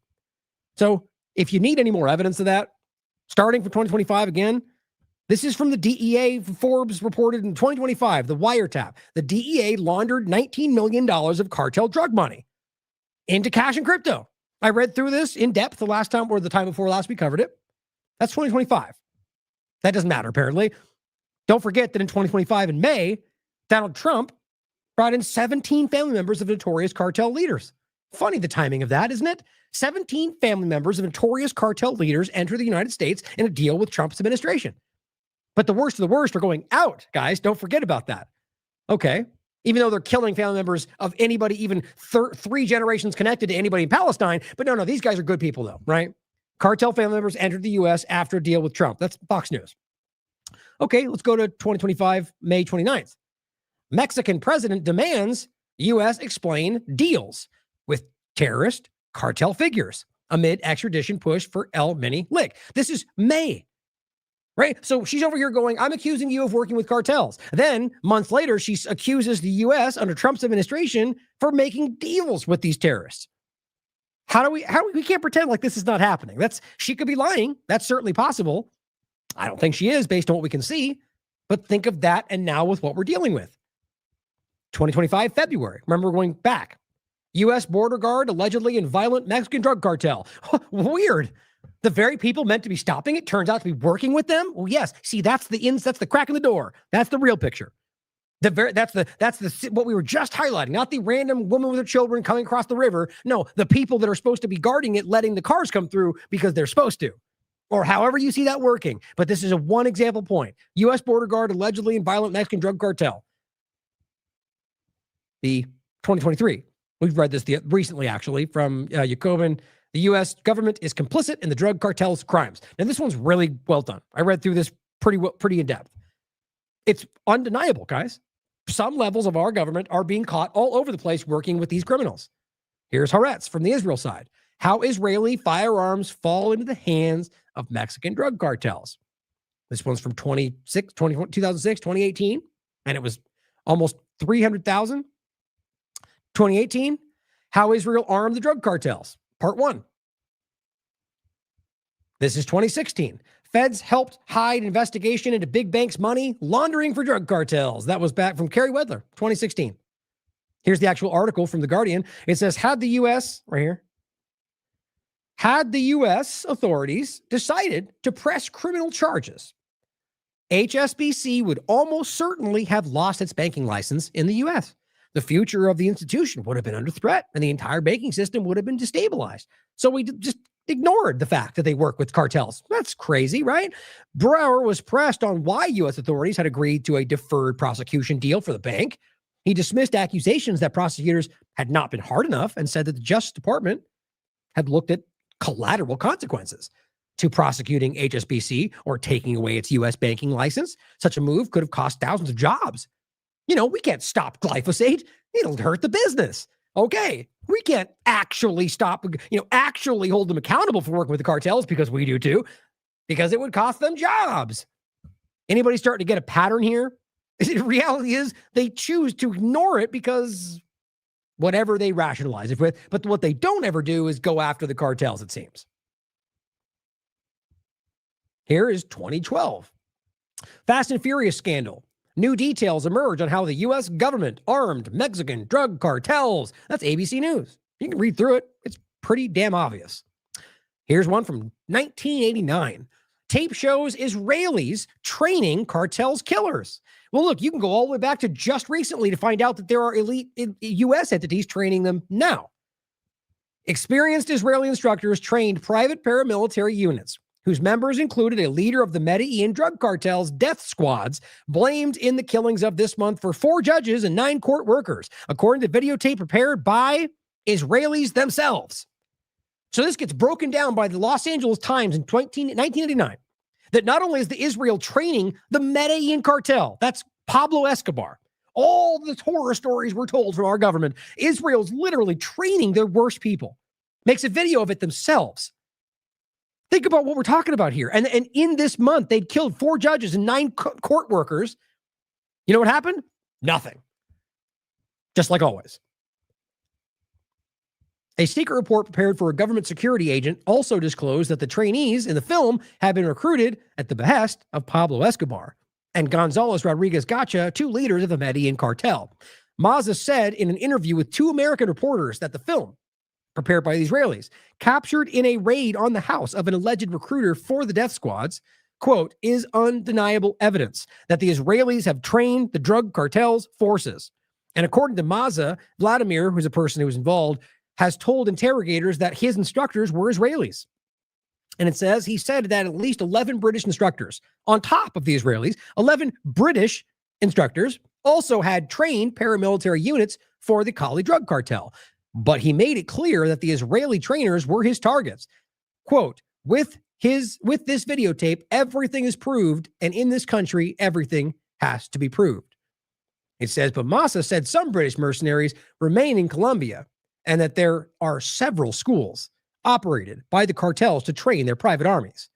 So this is not a unique, this is 1989, guys. And if this has never actually been called out to this day, think about how large this is today and why they look like the U.S. military. Probably because this is more connected to something we don't even realize. The mission is complete, he said in Hebrew, as an Israeli identified, basically as the Israeli identified only as this Teddy translated it with his accent in Spanish, but in Hebrew. In the video prepared by the Israelis who are on record training these worst people, the mission's complete. What's the mission? Imagine having all of this to go back as far and just lying about it. They've always just been like, that's not true. We're not doing that. Here we are. Before we even finish, guys, you could even argue that despite all of that today it's different. Trump's different. Okay, it's possible, right? Clearly, based on 1,000 other examples, I disagree. But even with this cartel point, what's happening in Mexico right now? Like I said, I mean, you could argue this is about manufacturing a distractionary kind of just chaotic moment to stop, obviously, their falling apart situation. But I'm also kind of considering that this is more of a larger, that maybe a deal was made. Right? He throws her a bone. She takes this person out. It's even though it's somebody that they're essentially working with, and that creates some kind of momentum that they use to carry out whatever they're going to do.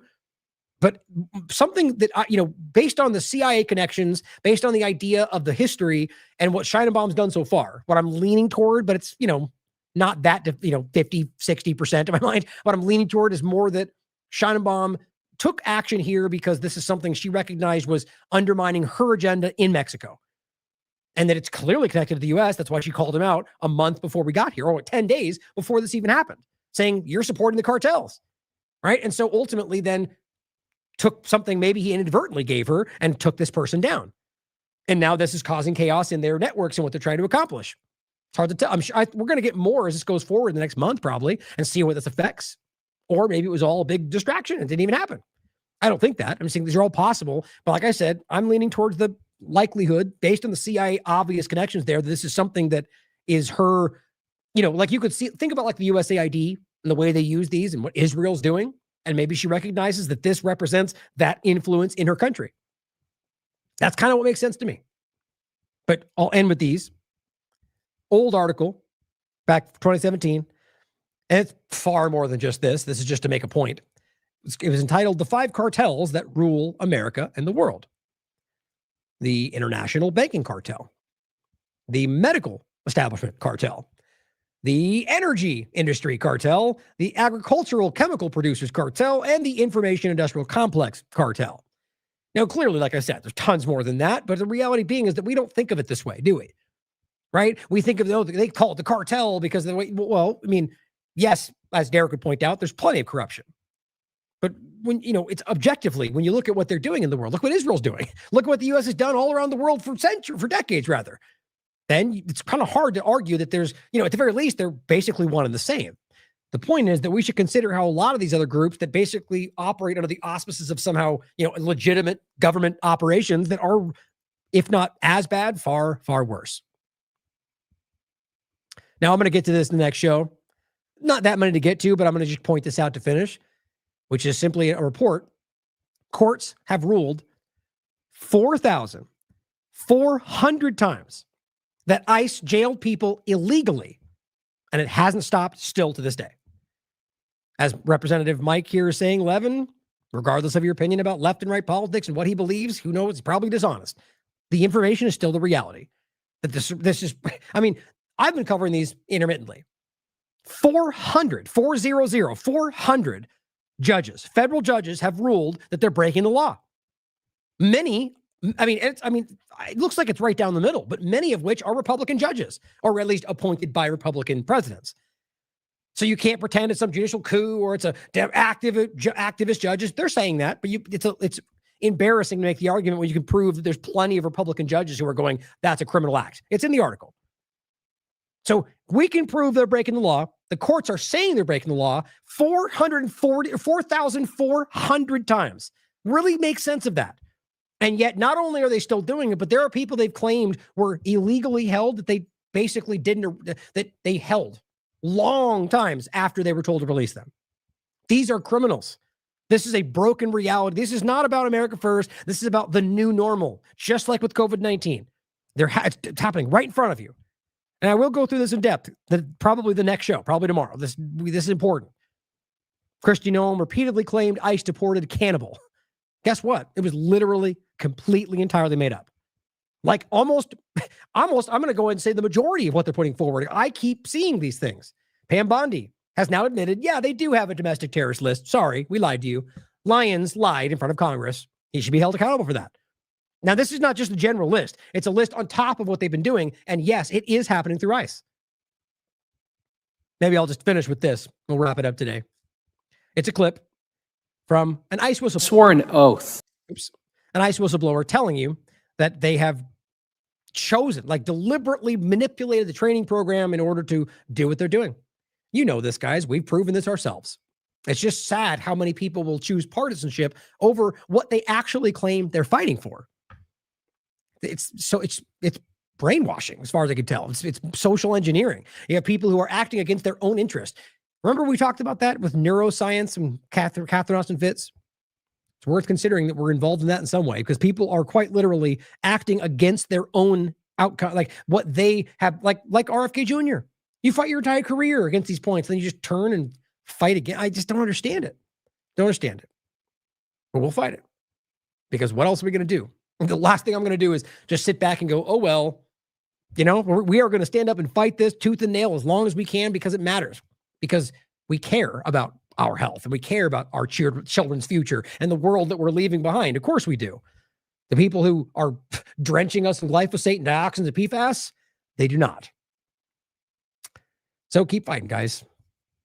This is just, it's weird how clear it is that we're in, just in my experience for how long we've been doing this, decade more, this is unique, what we're dealing with. At least in my experience, it really is.